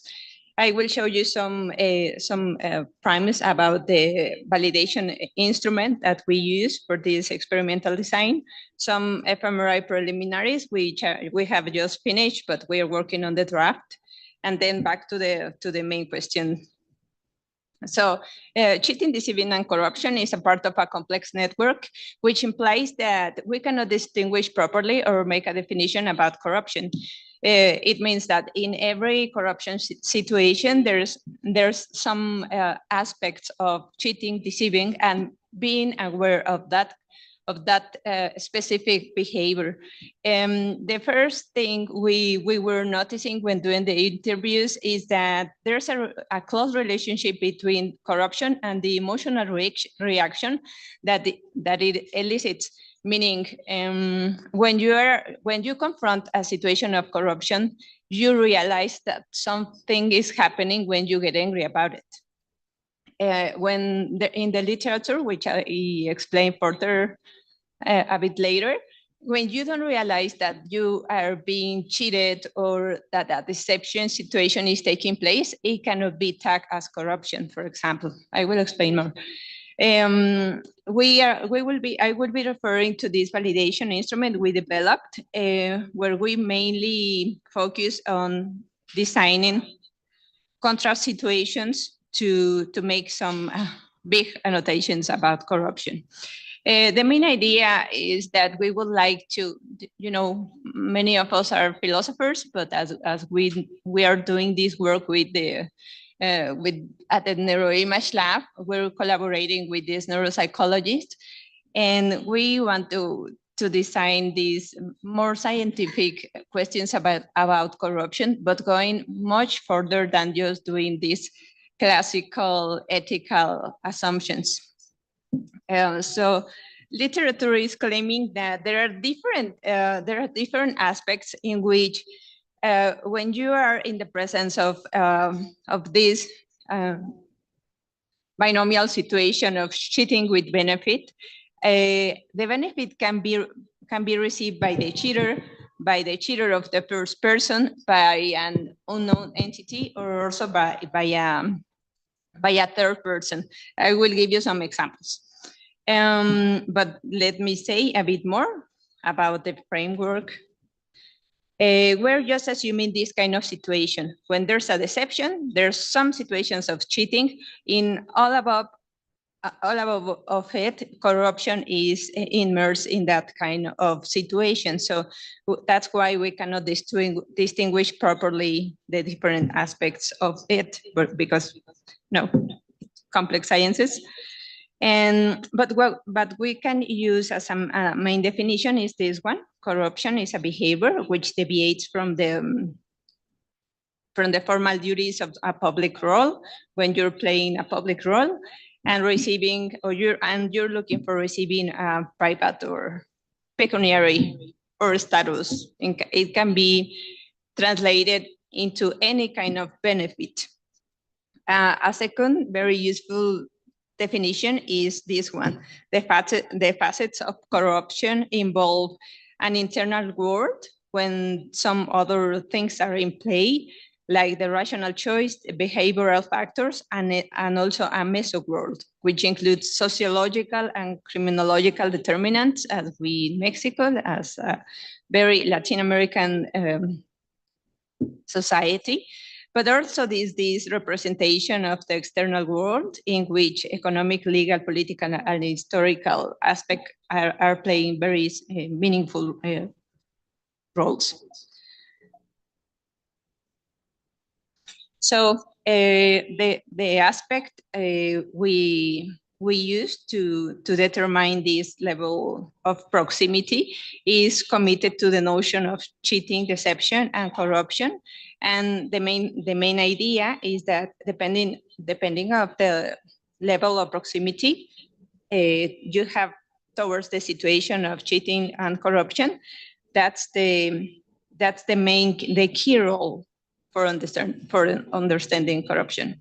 So we published this validity instrument in which we mainly designed the instrument we were further taking to the fMRI. And the design is very simple. We were showing a series of sentences. After 7 trials, we managed to have 90 scenarios, and we applied these preliminary studies to 300 Mexican university students, 61% women. And we mainly categorized 5 different situations, 18 stimuli for each kind of situations. So having these 91, and in each of those 5 scenarios, we were playing with the cost and the benefit. We were doing these validation questions. For example, is there cheating or deception involved in the situation? Who is the affected party? Because if you cannot understand who is being affected, you're not aware of the cheating and corruption situation. Who is the beneficiary of this situation? And very particularly, how does this situation makes you feel? So we played with only 4 basic emotions: glad, indifference, annoyed, feeling annoyed, or feeling angry. In the interviews, it was very interesting. One of our colleagues was saying that difference was important because in many of them, you just feel angry with the situation. And in some of them, you can even be laughing about it. So this is the summary we got. I will skip all the details. So to have this valid questionnaire and all the stimuli validated, we had to manage to have these high percentages of differentiation between the different scenarios. And so, as you can see in the first situation, if I can tell you, or I should tell you a bit more, we were only presenting 18 different stimuli in random order, in which the situations we were representing, for example, you jump in the subway station without paying your ticket. So when you are asked who is the beneficiary of this situation, of course it is you, because you didn't pay your ticket. And who's being affected by the situation is the subway system in general. So if you see, you're not representing a person. For example, it's not a private company with an owner you hate, for example, Elon Musk in these recent cases.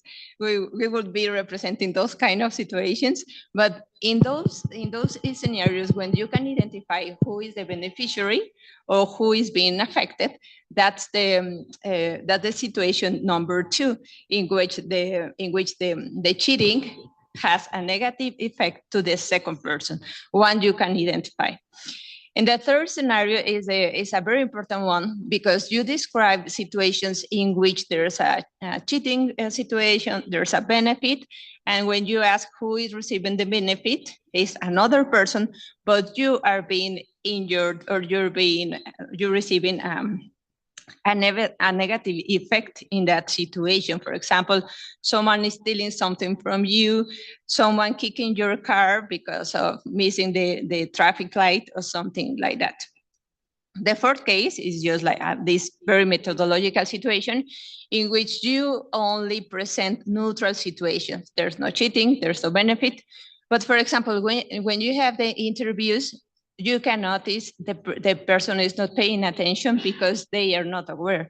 So if they are not understanding or they are not aware, you cannot have this baseline, which is the main one for contrasting the 4 related ones. So we managed to have all of those. I mean, I said manage, but in fact, they have to be valid for at least 21% of the people. So we did it. I mean, no, but people who were the neuropsychologists. And in the fifth situation, what is very characteristic is that there's a cheating situation, but the situation is having a benefit for you. For example, you're receiving money, you're receiving a status, you're receiving an advantage. So that's a very typical corruption situation. That's in general. So that's how we had these categories working, and this on the bottom of the page you can see the percentages of the conditions being fulfilled: 80, 89%, 88, 90, and in the fourth situation you have a 5%, meaning that they say nobody's being affected, nobody's being receiving a benefit. And then the last one, which was the most complicated, we have this 71. So I will skip these ones to show you some fMRI preliminaries, and then the last question, the main question. So the task conditions for the fMRI, we were using this neurobiology lab in Juriquilla with the scanner, the GE with the 3 Teslas. And then we were using this FSL for standardizing the sequences. And all of them were run in that laboratory. It was applied to people from 19 years old to 42. Those are the details. I won't stop in those. It says how the brain was fixed to the machine and so on. We did some training, some basic questions, and then we present these situations that I have just described to you. The first one, cheating, in which the cheating affects to an undefined entity like the subway system.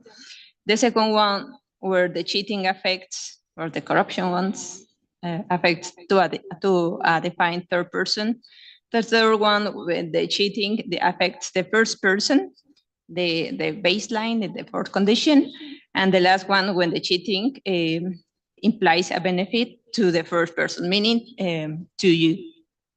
So of course, you can start realizing that in the fifth situation, when there's a benefit, you are not being able to recognize that there's a corruption situation happening. Well, so in the pilot studies we did, first we did 6 of them, and we saw these kind of things. When you present this contrast against the control situation, meaning the fourth one, the baseline, against the 1, 2nd, 3rd, and 5th situation, besides the correction processes, then we could establish that there's this activation of the mentalization processes.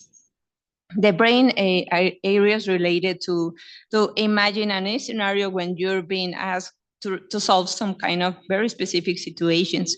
So that was a very specific, but nonetheless necessary hypothesis to run into the scanning.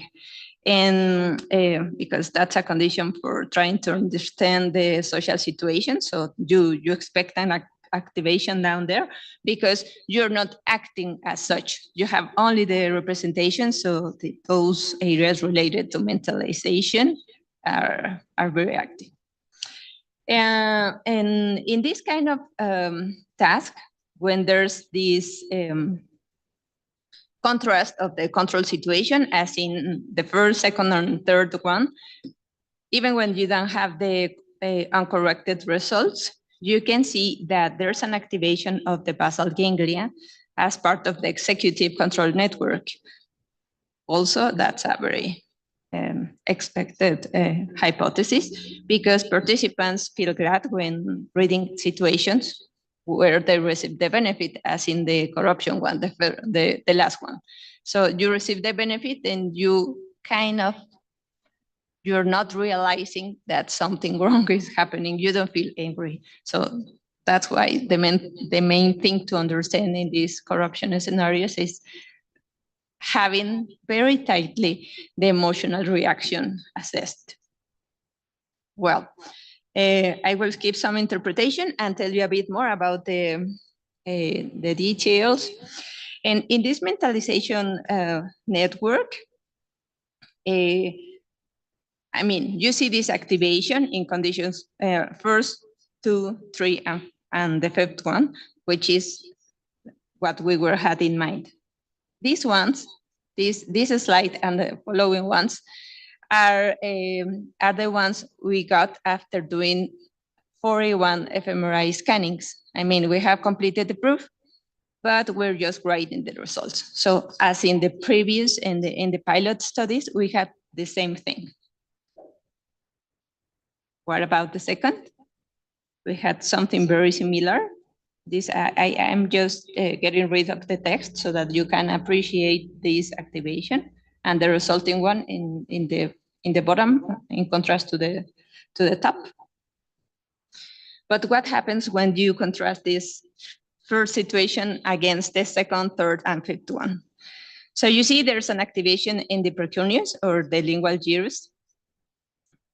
When you're faced with an unknown person, I mean, in the fifth condition, in the first condition, but you see then the brain areas recruited to realize that this is happening is the fantasy ones, but also the imaginary one, which is the lingual gyrus. When you do the second situation, you can appreciate a bigger activation in the somatomotor network. Meaning, when you identify a family person, someone you can know who he is or who she is, even if you don't have a close relationship with that person. As an actor, is an actor or so on, a public figure. So when reading the vignette, then you do this corporeal representation of that third person, and that's very important. It's almost the same, but because that was a very common question, that if the activation is almost the same, if you can just have this mental corporeal representation, or when the person is a family member or a friend. And yes, the answer is yes, it's almost the same. So in the third one, you see also this somatosensory network. And in the fifth condition, it involves this. When you're receiving the benefit in the first person, there's a greater recruitment of the other neural networks comparing to all the rest of the conditions. But this one, the salience network and the central executive one, they are also very particular of this experiment. So those are the main results of the experiment. So just to summarize, in each of these conditions, there's a distinguishable involvement of some of the brain areas, which are the same that we were expecting even before doing the fMRI design adaptation. You can see this mentalization network and also the very particular ones of the last situation. So the main question that I proposed to answer for sharing with you was this: what makes cooperation to collapse? And so I think the aim with this kind of work is that we are bridging the explanatory gaps existing in the literature. For example, the cheating, deceiving one, which is the closest to corruption, although there's no, if you Google them, you will see that there are not many very specific corruption experiments for these kind of explanations. You can see, for example, in Asian cultures, that they are designing experiments for when you are violating label rules, social rules, but very naive ones, not very deep ones, as the ones happening in Latin America or in Africa. In there are very impressive studies about the similarities that the behaviors they do. It's a very similar culture in terms of corruption, I mean. But this kind of discussion should be linked. It's very interesting to contrast them, maybe in another opportunity, to talk about the international measures of corruption and the appreciation of the corruption situations. Because when you contrast these two different types of literature, you can see that they are not easily matching, except that you link it to the cooperation literature and the experimental designs I have been showing you. So the classic literature on cooperation, they are giving you always this kind of the prisoner's dilemma, when they are just both receiving the benefit if they both cooperate, one of them receiving a longer sentence if they say the truth or they are protected witnesses, and you have these different kind of scenarios, but they are not really telling you more about the profitable cooperation. I think that's the biggest gap in this kind of literature about cooperation. What do I mean? And there's a very interesting book by Strelling, like 4 years ago. And he makes this kind of question: what causes cooperation to collapse? I mean, he doesn't do it, but he kind of gives us the clues to have an answer. So all his book is placed in this Pleistocene. Let's finish. In this Pleistocene, Holocene times, and he's aiming to give an explanation of what happened and how bigger societies started emerging with members over 100 people. So he is always positing these hunter-gatherers scenarios, and he's based on this archaeological evidence. So nonetheless, he is talking and using this concept of social parasitism, which is a way to explain what happens when cooperation collapses, which are the conditions in which cooperation collapses. So he uses, I think he, with these 2 points, is giving us an answer to our question. First one, he says, well, there's 2 ways to collapse cooperation. One is when there's not a fair share, meaning you're not paying your duties back. I mean, you're just, when you're invited to a family party and you're all asked to bring food for sharing, and you're not bringing the food, but you're eating people from everyone's. But the second one is, and you see this concept is very nice, hierarchy, taking more of the share, meaning you're always greedy, you're always thinking more than you deserve. You're taking a bigger piece of the cake, even when you're working so little to that. And that's the very specific situation in contemporary social context, right? When you're receiving a benefit, for example, foreign employment, so on, which could be like non-imaginable in those hunter-gatherers times. So these are the main questions, and this is the last one. I think you can put it in this simple question. Does controlling free riders depends on the implicit rules? I mean, these questions apply to all that I have used as the main hypothesis for the experimental design. So a question that should be addressed is this: if the free riders are such because of their implicit rules they are not really understanding, that's why Boyd asked. It could also be that there's this social punishment against the social and mutualistic expectancy, which is breaking. That would be another type of explanation and a situation to address. Another one is this direct and indirect reciprocity, which is, I think, the most crucial one, because it also explains that the bigger the social scale, and that's the Pleistocene hypothesis, the bigger the social scale, then the free riders are much more complex to identify, so they can just go away with their thing.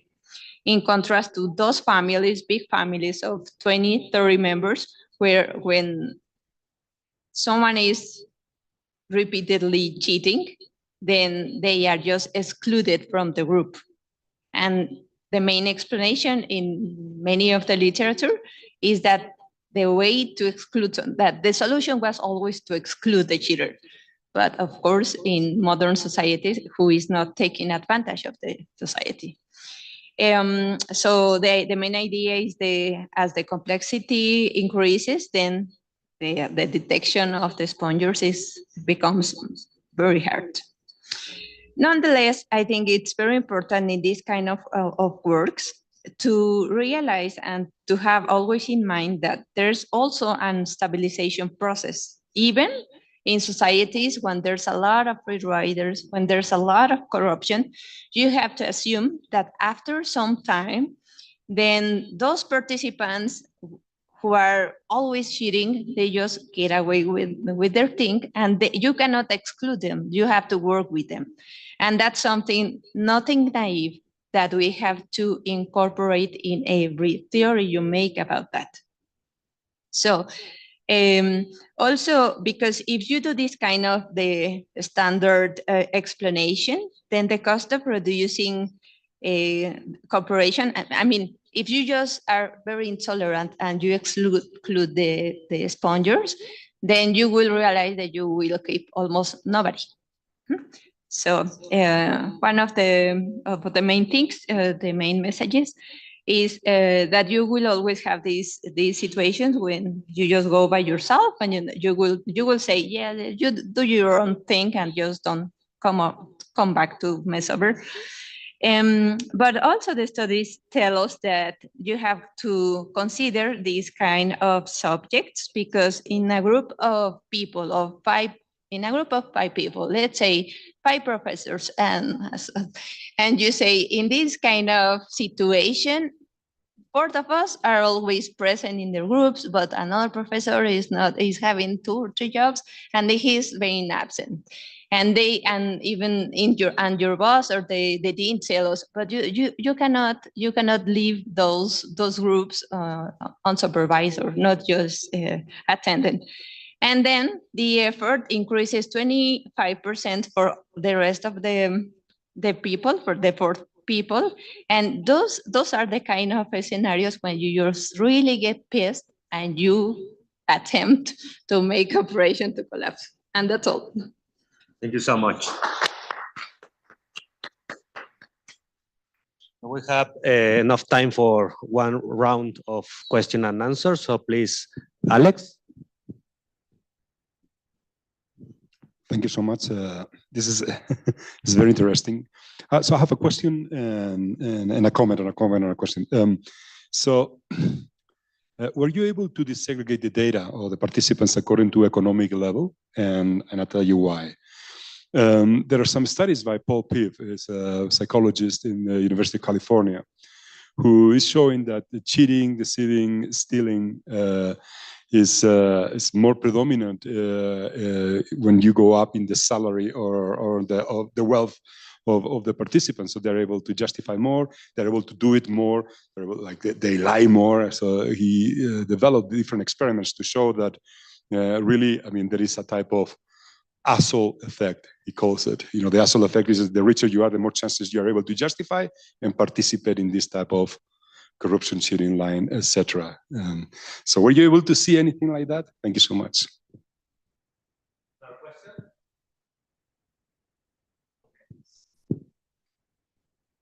There are very fascinating discussions related with this one.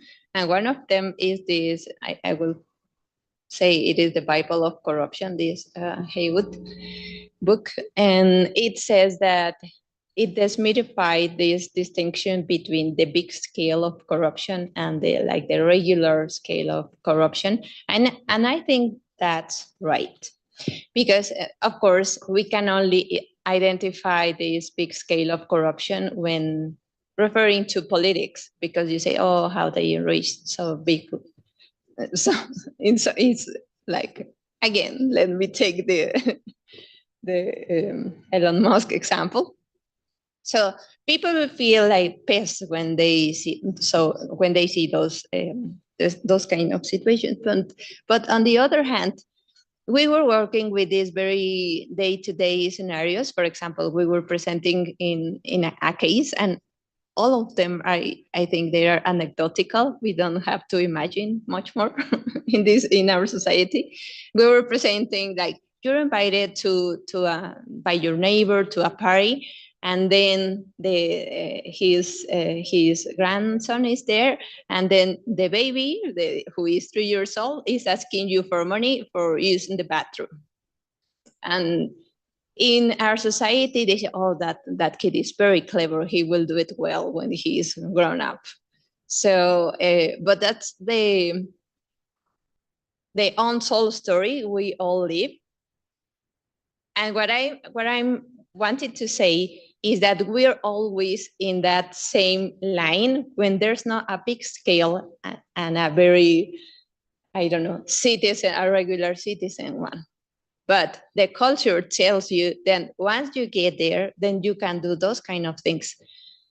But to respond more specifically, we cannot do those kind of differences because it's almost impossible. It took us 2 years to have the validation, to have the groups.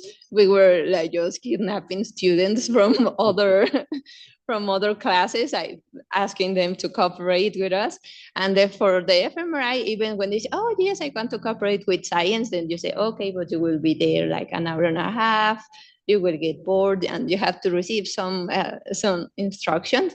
Then okay, I can do it next week. And then that's how, instead of having 100, after a year, we only managed to have 41, even we were projecting like 80. So I think it's almost impossible to do that. The most impossible thing to do is to get the funding, which was an agreement. And like, for example, working a year for free so that you have a special payment to give it to the postdoc. Those kind of things. So you have some volunteers truly wanted to cooperate, and send them over. Okay, thank you so much, Paola. Was very interesting. So the next presentation is from Mayra Cabrera, Miguel Rosales, Laura Jamón, Alejandro Musi. Please come to the chair. They come from the Behavioral Insights team, the three of them. And the presentation is called Support for Venezuelan Migrants in Colombia. Welcome to the CIDE. Así uno al lado. Al lado y mira yo acá. Recuerden que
Veamos.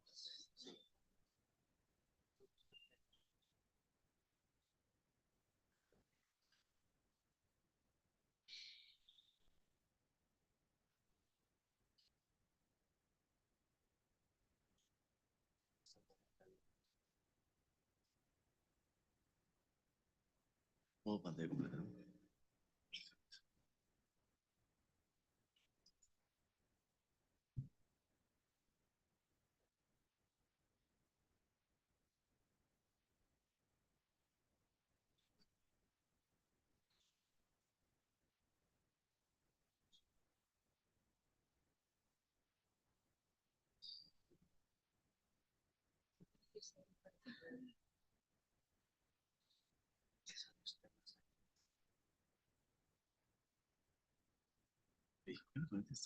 No,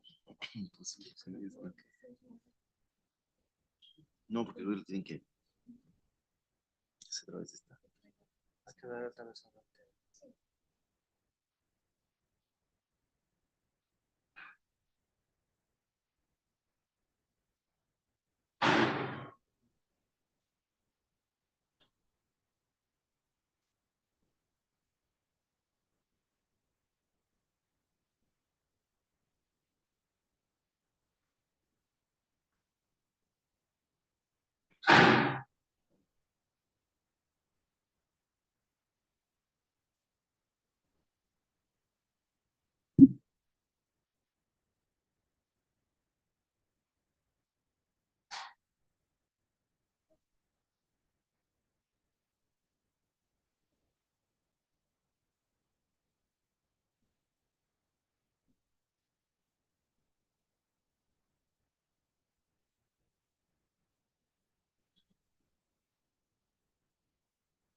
Creo que no, pero yo no.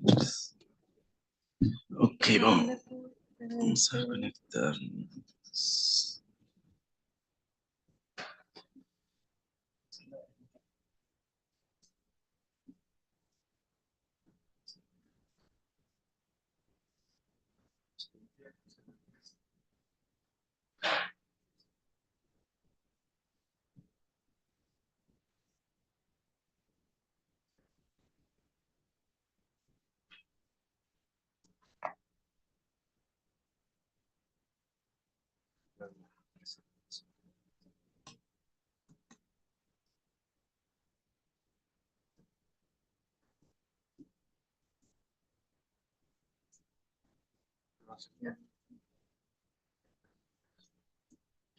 Vamos a ver si funciona.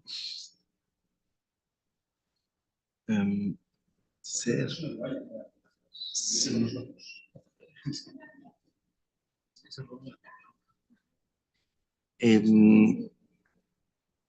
Un segundo, creo que. ¿Cierto? Ah, no, Luis Network, no. Los invitados, ahora invitados.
No.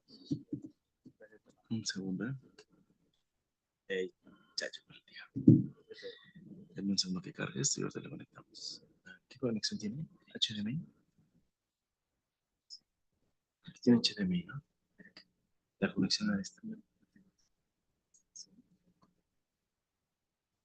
Ah, bueno. Pues vamos.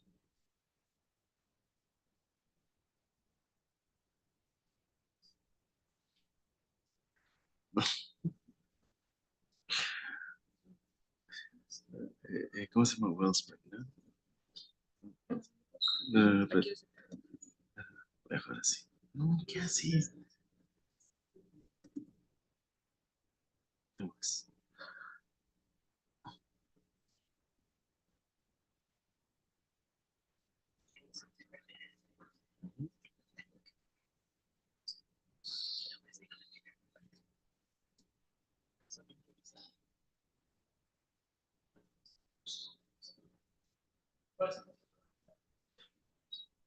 thank you for your patience. We'll be presenting in just 3 minutes.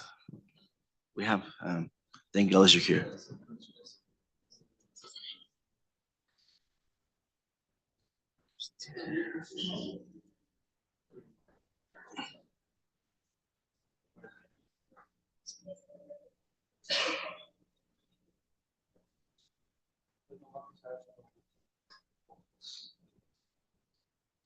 ¿No?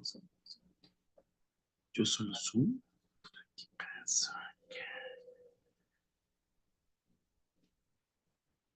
Ya estás. Bueno. Ya. Porque te van a dar acceso. Select audio, face camera. Join. Listo. Pues empezamos aquí en acá.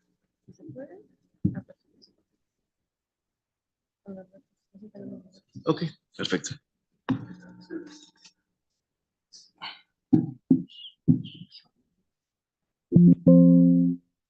Se veía toda la pantalla.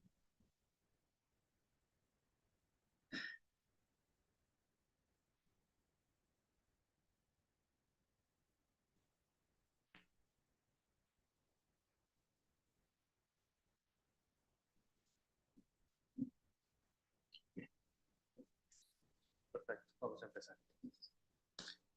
Ujú. 5 minutos. Ujú. Sean 20 minutos. Perfecto. Ujú. Okay, well, thank you so much. My name is Miguel Rosales. I'm a principal advisor at the Behavioral Insights team, and I'm I'm delighted to be here to present this project. Is just out of the oven, so we are very excited to present it with you. And also, thank you so much for the invite to come here.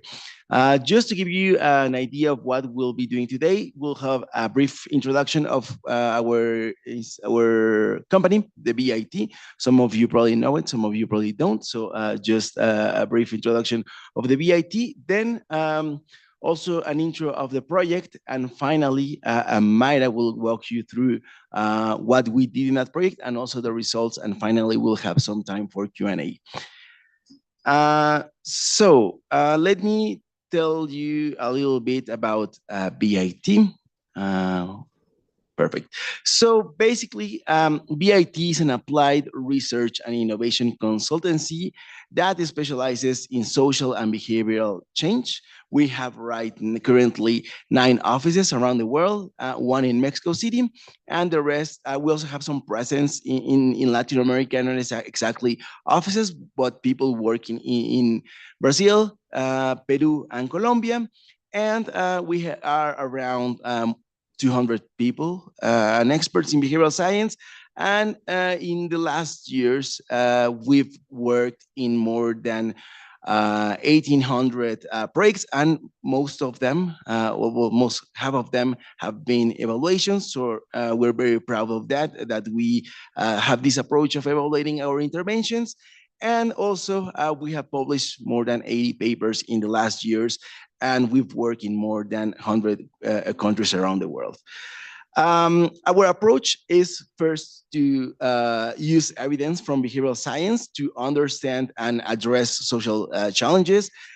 Then we use this, and also we developed practical solutions and behavioral interventions for the real world. And finally, we tend to evaluate most of our interventions and to see what works, but also what does not work in reality. We've right now currently working in several topics, including health, transport, environment, education, government, society, and technology, for example.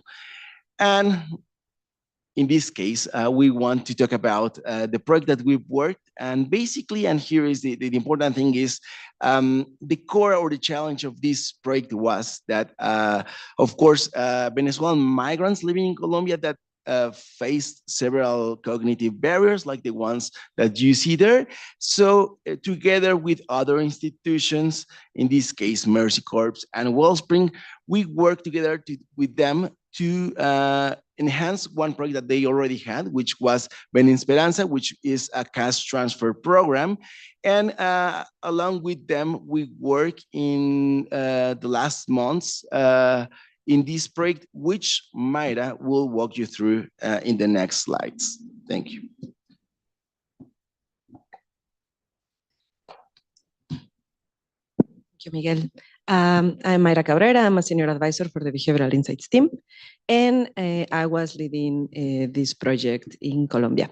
So I want to start by telling you about our methodology, and sometimes I joke about it because I literally breathe and eat this methodology, but it's very useful. It's called TESTS for the abbreviation, but it's Target, Explore, Solution, Trial, and Scale. First, I think what I like about this methodology we use is that it's always focused on implementation, on scalability, even if it's not possible in the end, even if the conditions maybe don't happen, we always think of interventions to be useful. So from the moment we do the target, basically scoping what's the problem, because the problem can be very general and we have to make sure that we understand what's the behavior we want to change or a group of behaviors, we try to make it measurable, because otherwise we won't be able to test it, evaluate it, and then see if it can pan out in a bigger scale. So given that, we first scope the problem, then we explore. We can do qualitative, quantitative research here. And for that, we can do interviews, we can do review of prior literature, what worked, what didn't, why, and also administrative data if it exists. If not, then we go on the field and we try to find out how we can implement solutions which are based on the barriers that we map in the explore phase.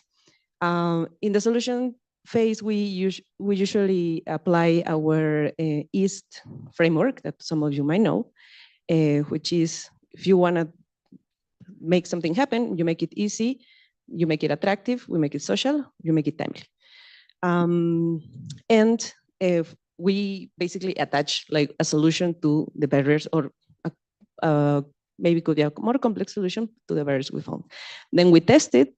Usually we do RCTs, randomized control trials, and then we check on the possibilities of scaling this, because having a successful trial doesn't mean that you can apply it everywhere or just take it to a national scale. Here is someone from Ceibal who has gone through that with us in another project. So we always have to be very mindful of that.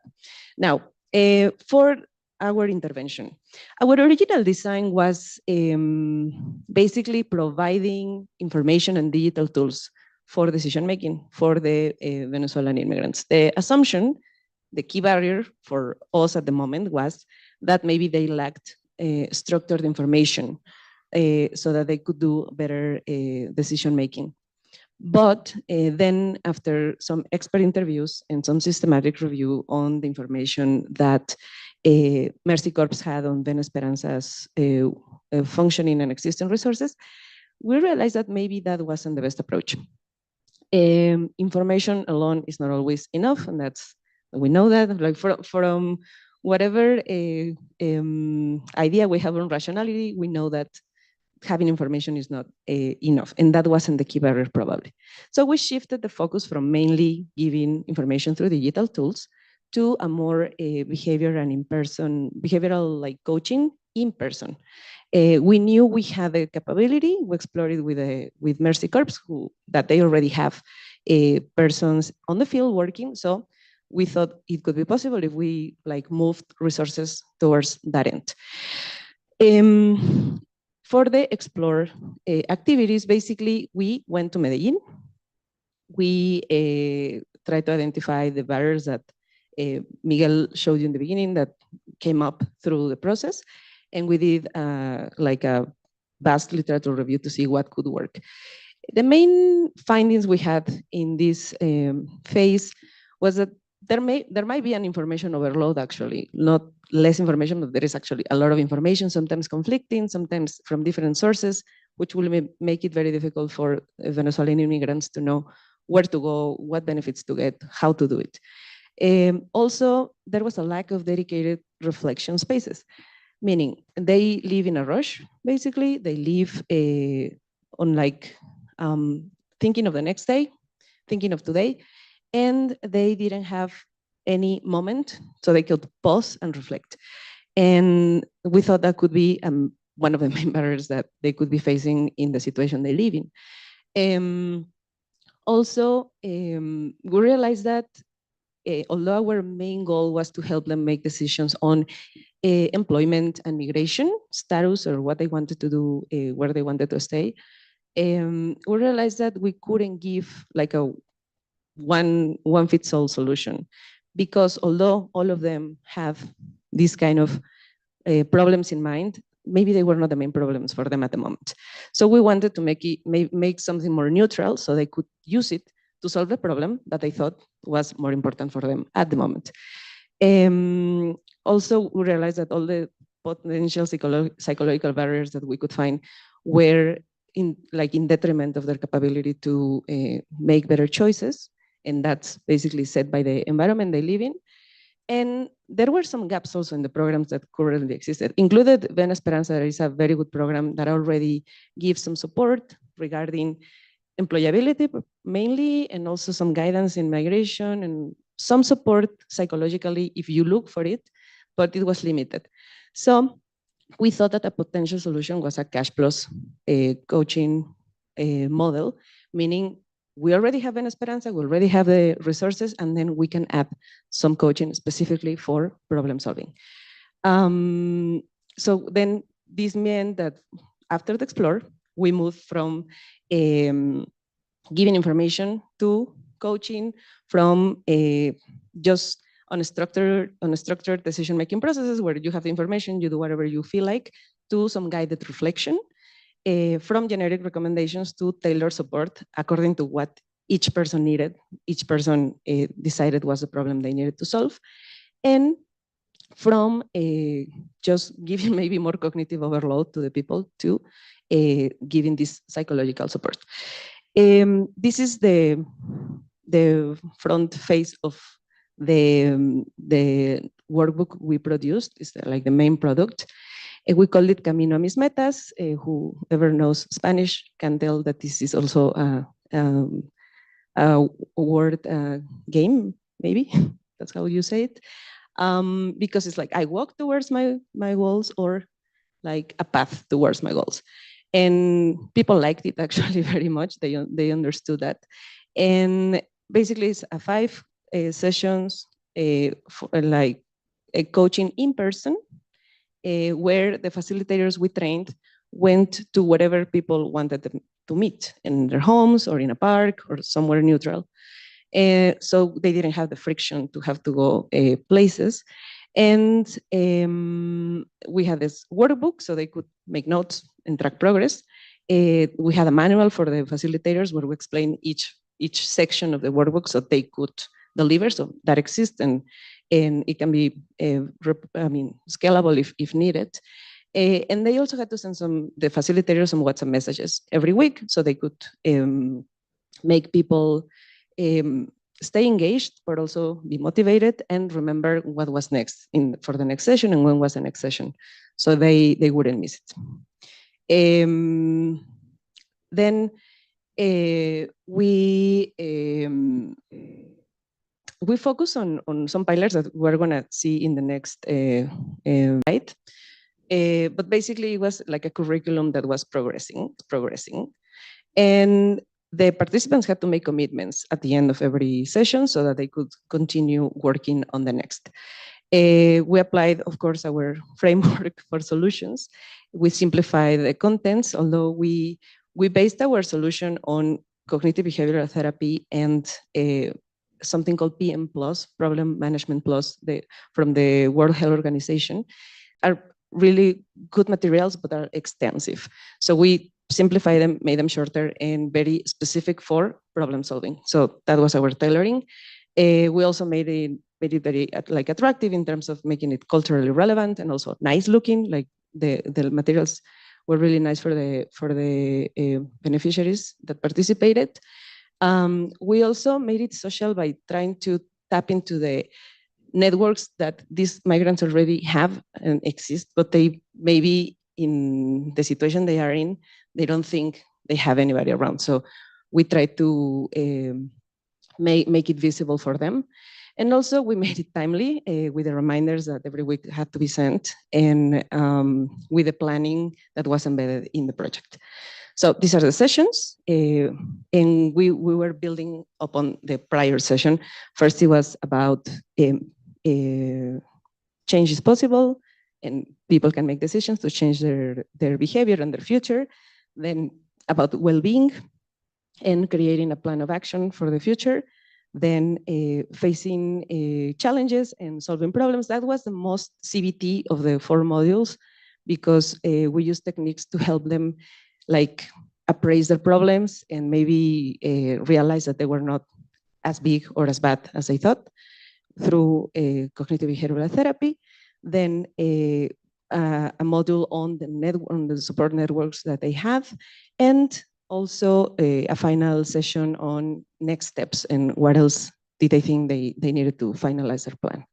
These are some of the tools we added. You can see in the corner the map for visualizing your network. You also can see like some exercise on CBT for identifying emotions and getting out of them, basically. And also a little practice to create better habits and the steps to do it. So for our trial, we decided that these were the outcome variables we wanted to measure according to literature and what we thought could reflect what we wanted to change. First, a reduction on psychological stress, then improved well-being, and self-efficacy for challenge management. Specifically for that, we know there are some self-efficacy instruments to measure self-efficacy by itself, but we wanted to check something that could tell us about how much the challenge management could improve. So we used this measure. This is the setup of the trial. From around 2,000 eligible individuals, we ended up getting 227 in treatment, like effective sample, and 367 in control. We did an unequal randomization because of what you see and how the intervention goes. Only the treatment people got in touch with the program.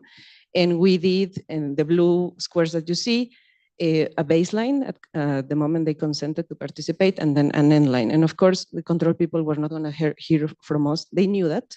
We did the recruitment and the convincing of people before knowing if they were going to get treatment or control. So also to not to have too much attrition in treatment, knowing that there were going to be 5 sessions, it was going to be intensive. So they knew, they were okay with it, but we fear that because of being a very volatile population, we were going to miss them. So we put more people in control so that we could control this attrition.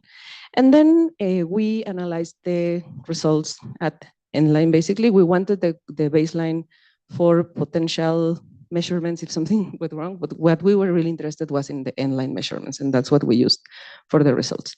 So the 3 variables went the way we wanted them. This coaching program improved decision-making confidence, problem solving, and well-being. First, psychological distress reduced in 1.45 points, which is basically 30% of the standard deviation of the variable. So that means that the participants reported fewer self-identified problems or lower distress from this scale. Well-being increased in 3.35 points, which is 55% of the standard deviation, which means participants felt happier, calmer, and more in control.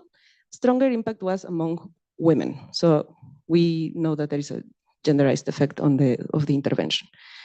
Finally, under our exploratory outcome, it went up 4.8 points, which is 43% of the standard deviation, meaning they improve the problem-solving skills, their perception of their own problem-solving skills, and the ability to navigate obstacles. So some key insights here.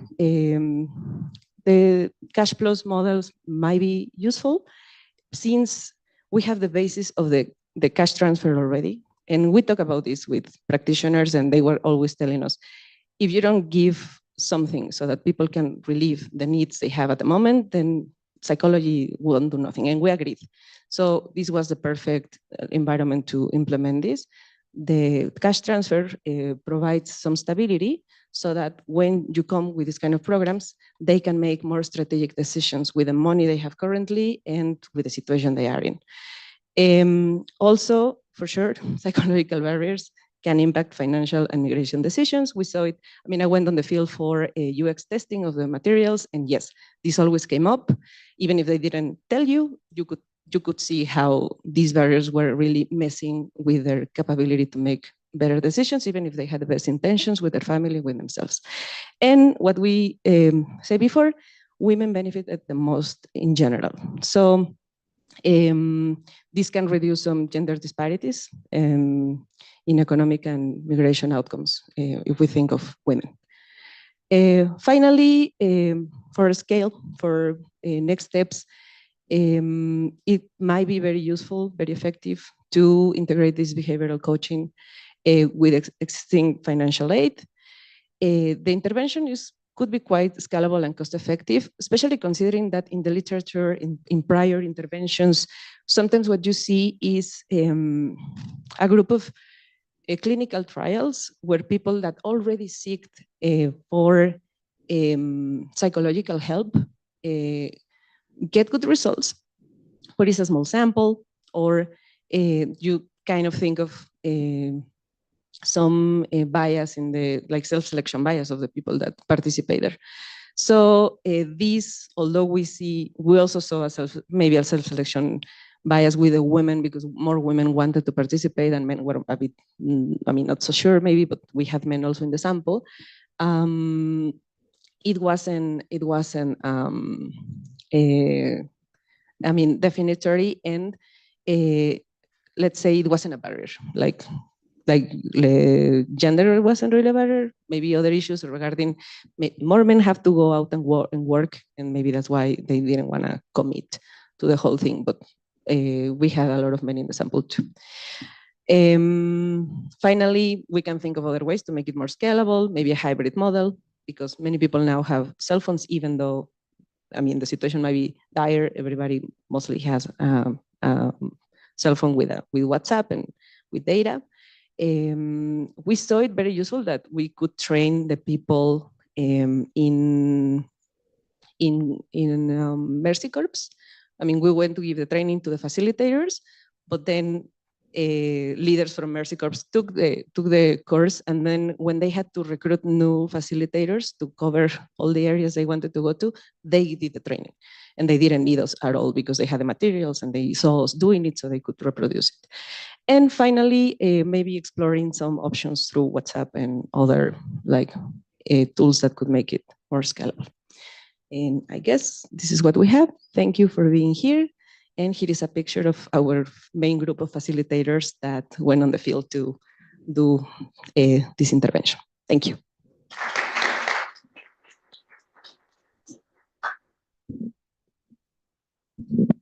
Thank you so much for your presentation. So we have enough time for another round of question and answers. So if you want to make a question, please raise your hand. Okay, please. And then Paula. But it's because we are transmitting, so we need that you use the microphone.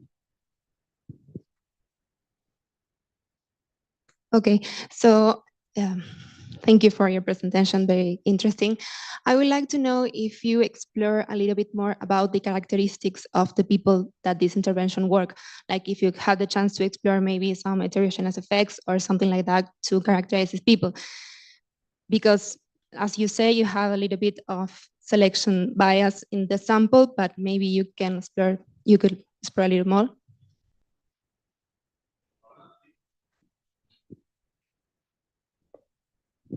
Just if you can share with us some of your experiences of how your work changed your perspective of immigration here in Mexico, because, you know, in some areas of the city where we're seeing how they are populated or employed in very bad conditions for very cheap works. And you can realize, if you think about it, what those very young people have going through, so to be able to be here. So if you can share some with us.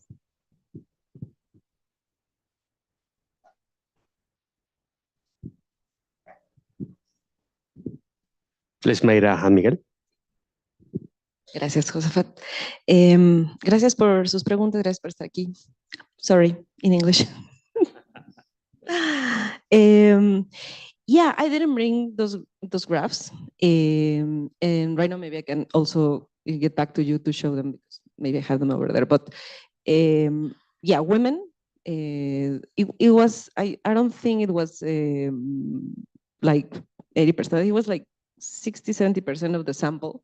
So from there, we already had more women, but the bigger effects were like among women, especially for well-being, I think.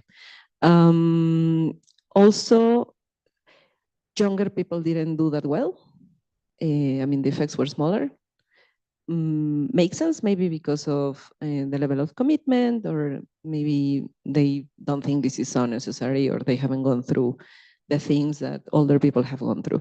So yeah, younger people have smaller effects. And I think among men, it was older men who did better. And we have some amazing anecdotes on how it worked for them. I can tell you about it, but I guess older men are the ones that did better. Now for the second question, I think, although I have always been very sensitive to the perspectives of immigrations and refugees, immigrants and refugees, sorry. I mean, being in touch with people that have immigrated, that during the UX testing, basically what we did was reproducing, we were telling them, imagine I am the facilitator, you're gonna take this coaching session, and we're gonna go through, like, let's say one chapter of this.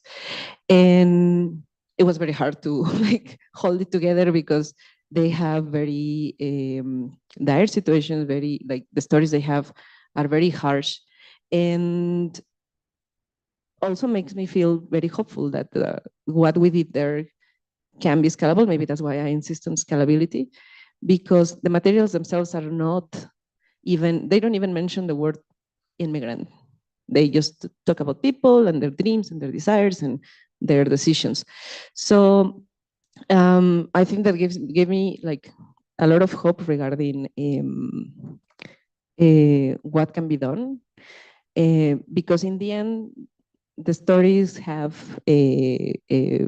like similar makeups, similar drivers, and I think we can do a lot for these people. Even, and of course, I think the resources are necessary. That's why we did it like a cash plus. But a lot can be done with little resources if we want to make people improve in their well-being and in the long term for the future decisions they make. I don't know if you want to say something else.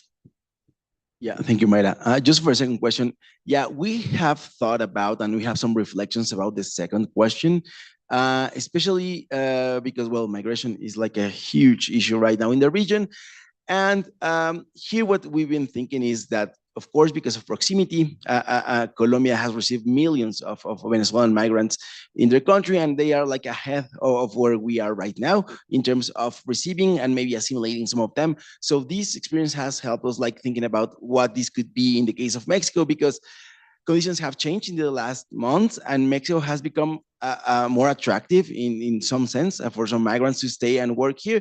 So in our office, what we've been doing is to think about possible ways of collaboration with other, especially companies in Mexico, to see ways to assimilate this workforce and yeah, and we actually have like one proposal with one NGO to work with other companies in Mexico. But yeah, the reflection is that maybe we have to like start thinking about how to apply this to this new context. But it's basically that. Thank you so much. Okay, so the next speaker is Ignacio Tolosa from Evidencia University. He is going to present about leveraging behavioral economics and enhance corporate compliance, moving beyond enforcement. So welcome to the CIDE, and then you can start.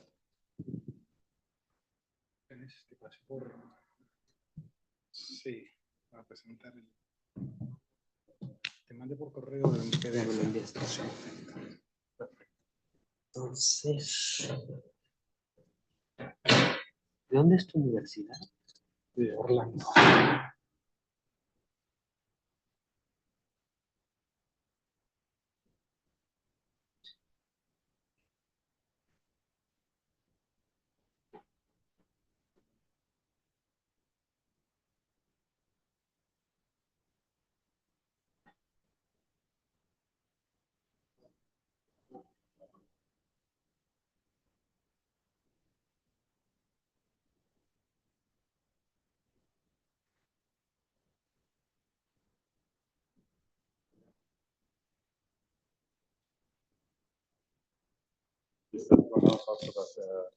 Right after this,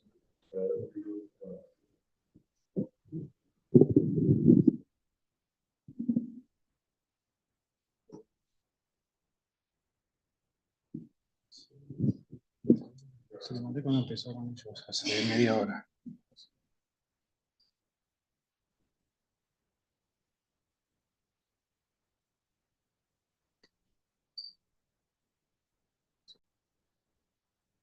so most of you have gotten one of these plastic things. So my plan to do tomorrow is we have a box somewhere.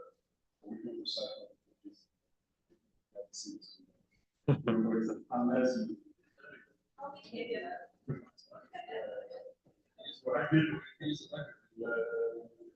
Ya has estado en México antes.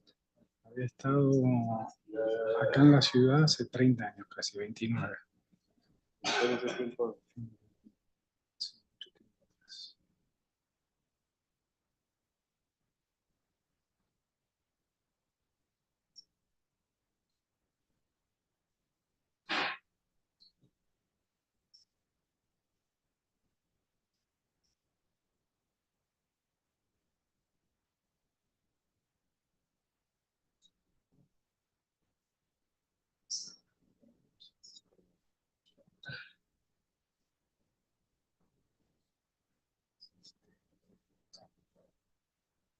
Ya listo.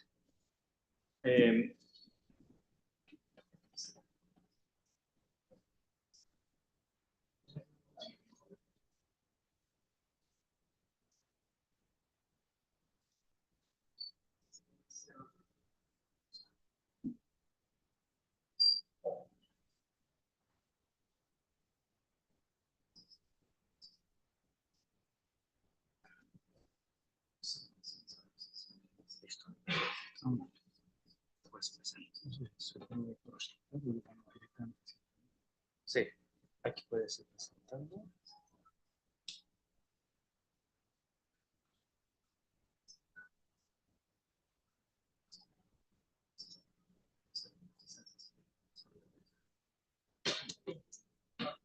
¿A la quieres más grande? Se ve ahí, ¿no?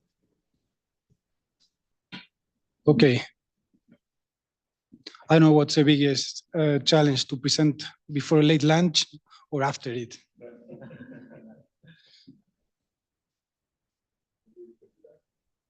So, good afternoon. My name is Ignacio Tolosa. I represent Evidencia University of Behavioral and Forensic Sciences. And when we started the university with behavioral law from Spain, we defined our vision of, in this era of artificial intelligence and digital transformation, we want to put the human being back at the center. So we are 100% online school. We have 7 masters that are taught both in English or Spanish.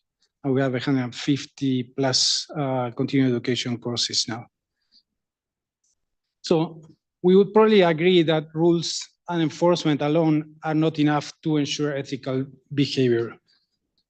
And I am really happy to be here with you today to share our research, exploring how behavioral economics could help us transform compliance, moving it beyond enforcement towards a culture of integrity. I consider that our research, as well as a culture of integrity, are still work in progress.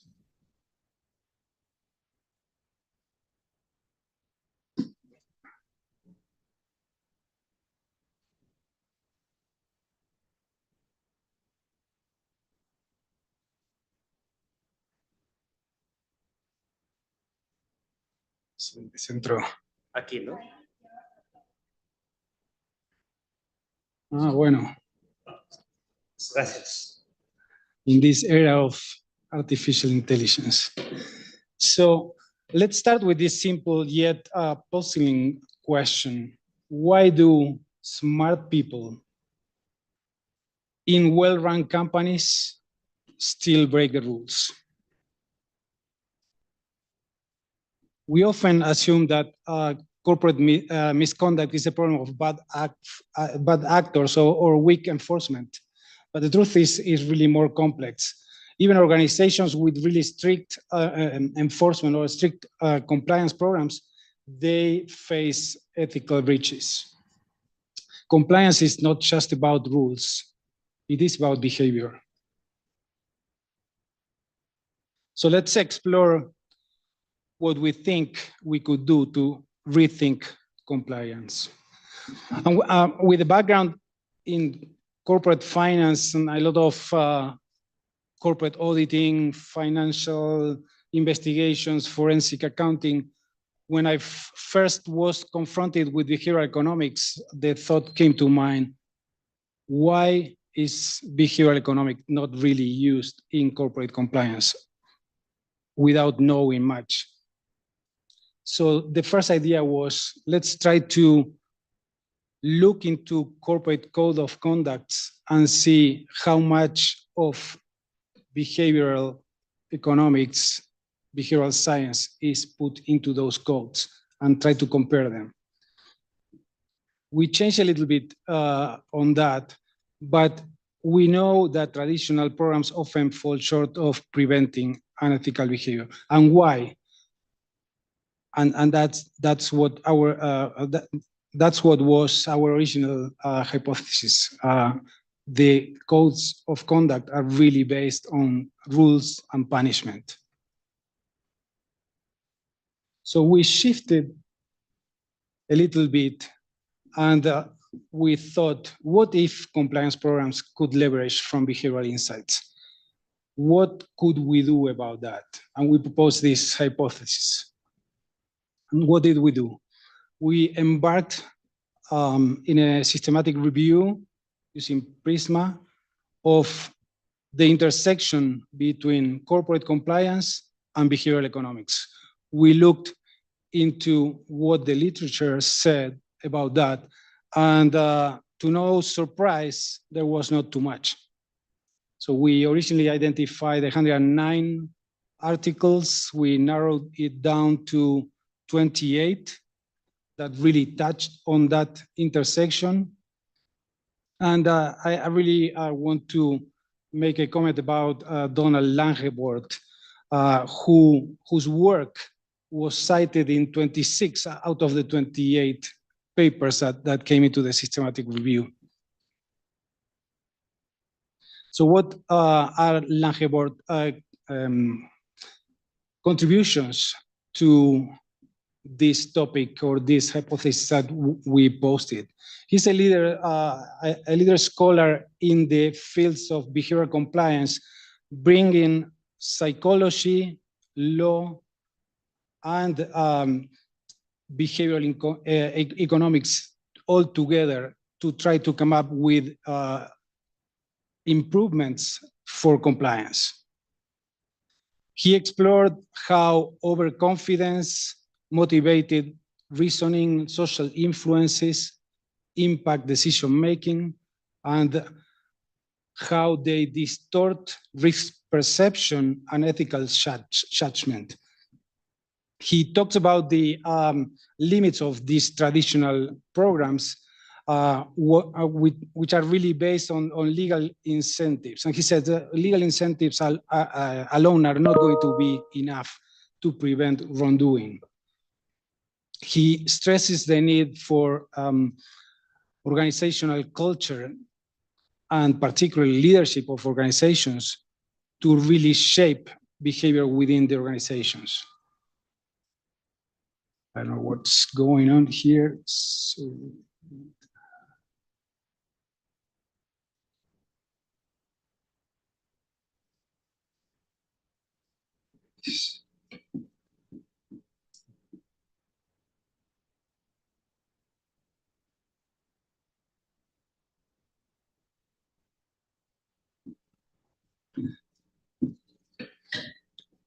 he suggests that incorporating nudging, framing, and other behavioral interventions, the programs could be improved. He specializes in the regulatory aspects of the stocks markets, but his contributions, and that's what we found out when we looked into these different articles, could really support the introduction and the development of behavioral sciences into preventing wrongdoing and into improving compliance in the corporate level. As Kahneman suggests in Thinking Fast and Slow, human behavior is driven by cognitive biases, but we continue to make decisions in unpredictable ways. So can our decisions be predicted? So whereas the number of articles was really relatively small, as we said, for no surprise, we identified with few of those authors that there are already some very interesting contributions. What we did was to group those contributions in relation to what area or field they touched. And for instance, we thought that almost half of them were really contributing in generic ways. 20% of them were mostly related to regulatory and policy development. And then there were other contributions about the role of leadership, about the importance of costs and penalties, and also the component of sustainability and ESG. So what were the contributions about? Again, Kahneman and Tversky didn't really get into the ethical decision-making, but they really paved the way for these contributions to start working. So for instance, Hawkes talks about in the this article, the trouble with corporate compliance programs. He refers to the use of system 1 and 2, and he highlights the importance of rationalizations in corporate wrongdoing. So what he says is we, and particularly leadership of organizations, they need to understand that when confronted with wrongdoing, those that are really acting in a wrong way tend to justify themselves with these justifications or rationalizations. They deny responsibility, they deny injury, they deny the victim, they claim entitlement, they claim that everybody does it, it's normal. Hogg suggests that system 2 could and should be used as an ethical overseer. So we use system 1, we make a mistake, and then we use system 2 to rationalize what we did rather than to try to correct what we did wrong. Another author, Snell, suggests the use of nudging and including defaults in corporate mandates. He stresses the need to keep it as a choice. That's why he really says that using and understanding human motivation, moral judgment, and decision making, then you could define what type of nudges to use to kind of herd people to make the right decisions.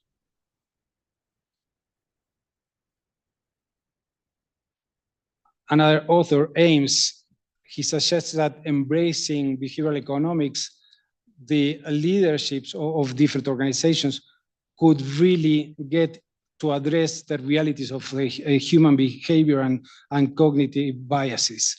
But he stresses the need for leadership to really define transparent programs and act with transparency, always walking the talk. There were some contributions in the field of sustainability and how using behavioral economics to support ESG programs, particularly the governance part of them, could help companies in the financial sector, for instance, to propose investments that are really guided by improved transparency and governance.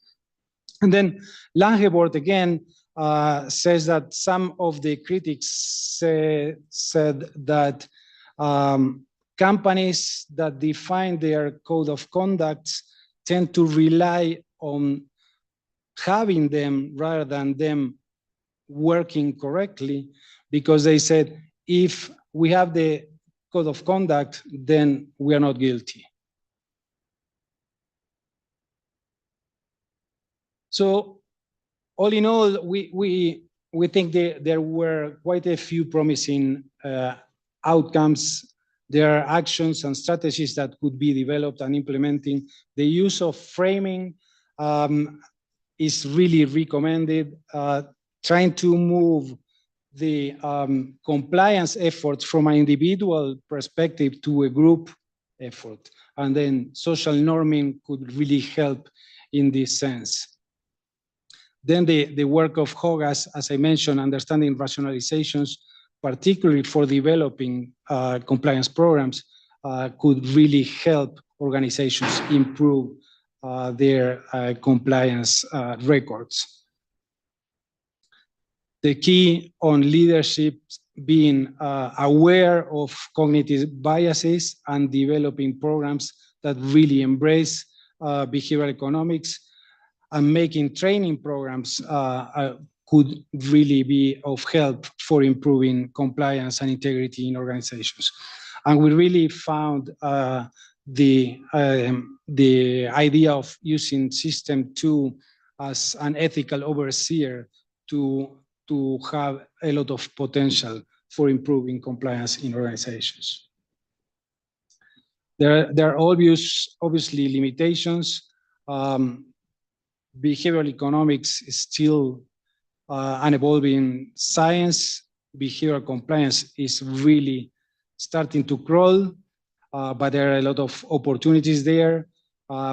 Understanding the differences, and some of that we have seen this morning already, understanding the differences across cultures, across industries, how it plays not at a really developed corporate level, but rather smaller companies and startups, which are the bulk of most economies. There is a lot of field to try to push and implement ideas from behavioral economics. But again, the literature remains very limited. In this year and a half, since we did the systematic review, we ran again the same queries, and we only found 3 new articles that touched in this intersection.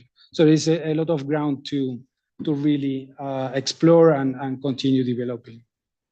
Conclusion, we tend to confirm that the idea of that traditional compliance efforts are over-reliant on enforcement and they underutilize behavioral science. We really think that incorporating behavioral science could help enhance leadership accountability, mitigate unethical behavior, and cultivate compliance culture, integrity.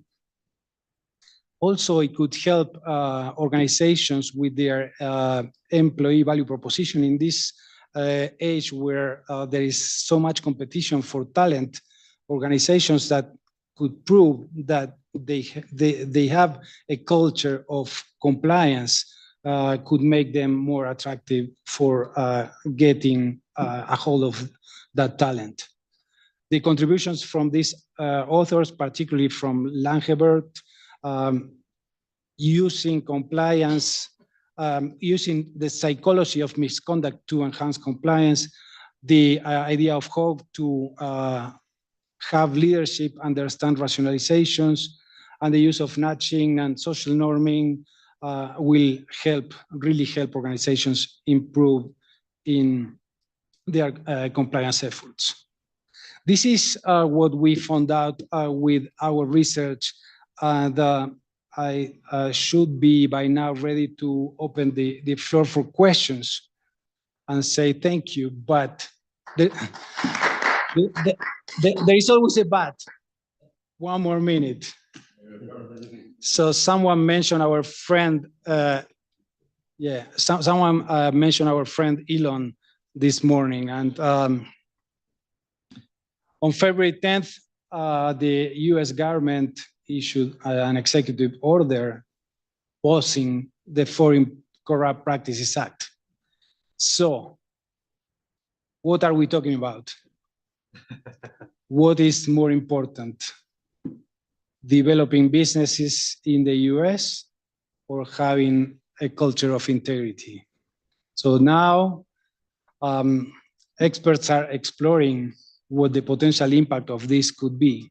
But I think we should all be confronted with the question, were we compliant because of enforcement, or do we really believe on a culture of integrity? Thank you.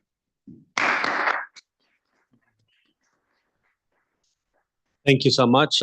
So we have 3 questions. So Alex, then Luca, and then I have a question. So thank you so much, Ignacio. I've been working on corruption in the book that the Behavioral Economics Association of Spain just published. I have a chapter about corporation and ethical compliance in behavioral economics, and I have a paper about this. And in all the research that I found is that, on the research that I've done and the papers that I found, there's always the idea of an opportunity for corruption. So the idea of opportunity, and one of the behavioral economic or behavioral policy can do is with perhaps choice architecture to reduce the opportunity for corruption. Another item that I found is that bureaucracy and sludge, unnecessary sludge, can also increase those opportunities. So sludge audits can provide a way to reduce those opportunities. So I'm wondering what did you find in your research? And I'll give you an example. In different contexts, instead of allowing police to give tickets, if you do that through cameras, you can reduce corruption level by police because it's an automatic system.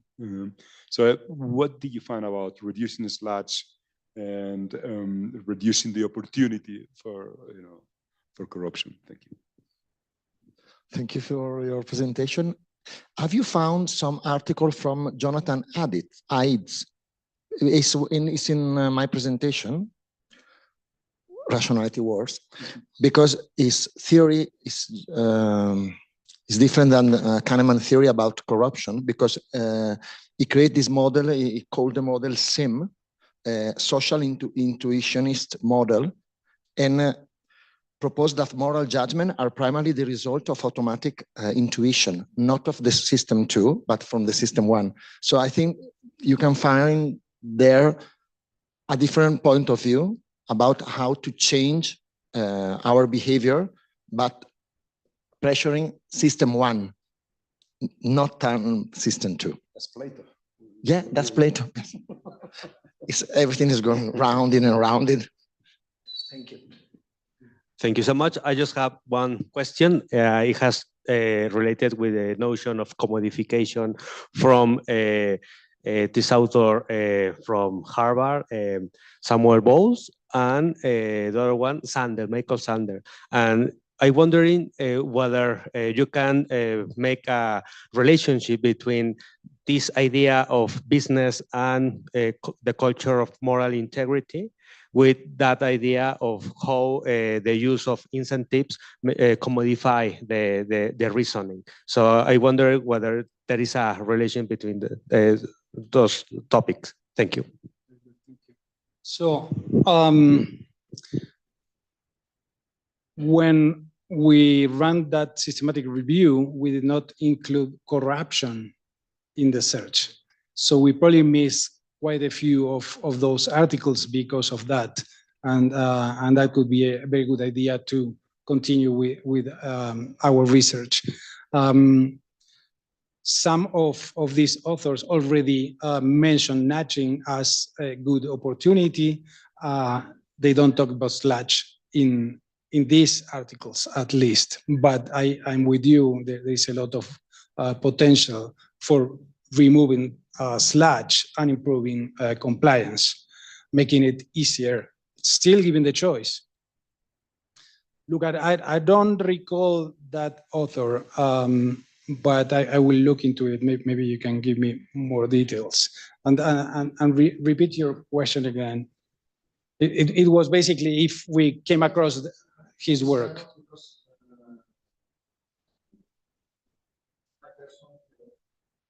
We really know inside of us the moral tradition that we are involved. But then starting at system 2. So I can't do it wrong. But I know if you ask them, I work with visionaries, because I work with visionaries in India. They know everything. But then they start to justify why I did. That is, according to his theory, we start justifying our behavior after that.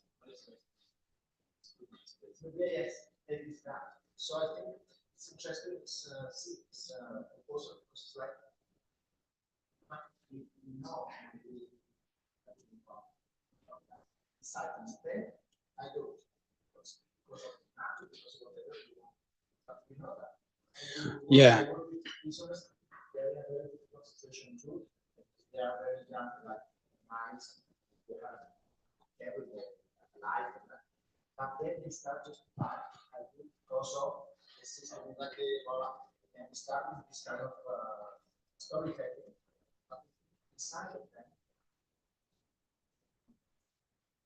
Yeah, natural moral shapes us, depending on the background, it could be distorted. We found it's interesting that Langeboord proposes that risk perception gets distorted with cognitive biases. And then we kind of try to tend to justify ourselves prior to. Then we use system 2 to confirm that we justify or rationalize the wrongdoing.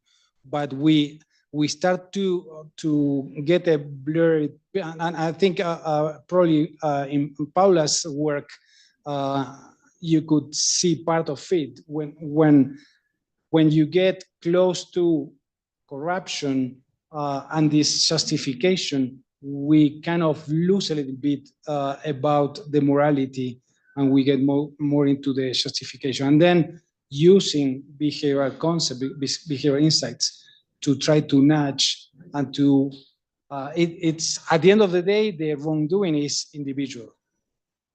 But using social norms could really help raise the bar and increase awareness of the wrongdoing. We always leaving the choice, but I agree with you that we could definitely try to look into the intersections of behavioral compliance, corporate compliance, behavioral economics, and then corruption. Yes. And what motivates and what to do from behavioral sciences to go towards a culture of more integrity. Still, this last question mark, what's going to happen now that enforcement is out of the picture, at least for a while, with the posting of the FCPA, and how who is going to be the first one to say, we don't need to care about corruption anymore, we are good to go in this landscape. Again, thank you. Thank you. And thank you, Josephat and Alejandro, for the invitation. It's a pleasure to be here. Thank you so much. So, okay, so let's go to it. We need to go to the those place, so follow me. Yes. Then we will be starting again at 3 p.m.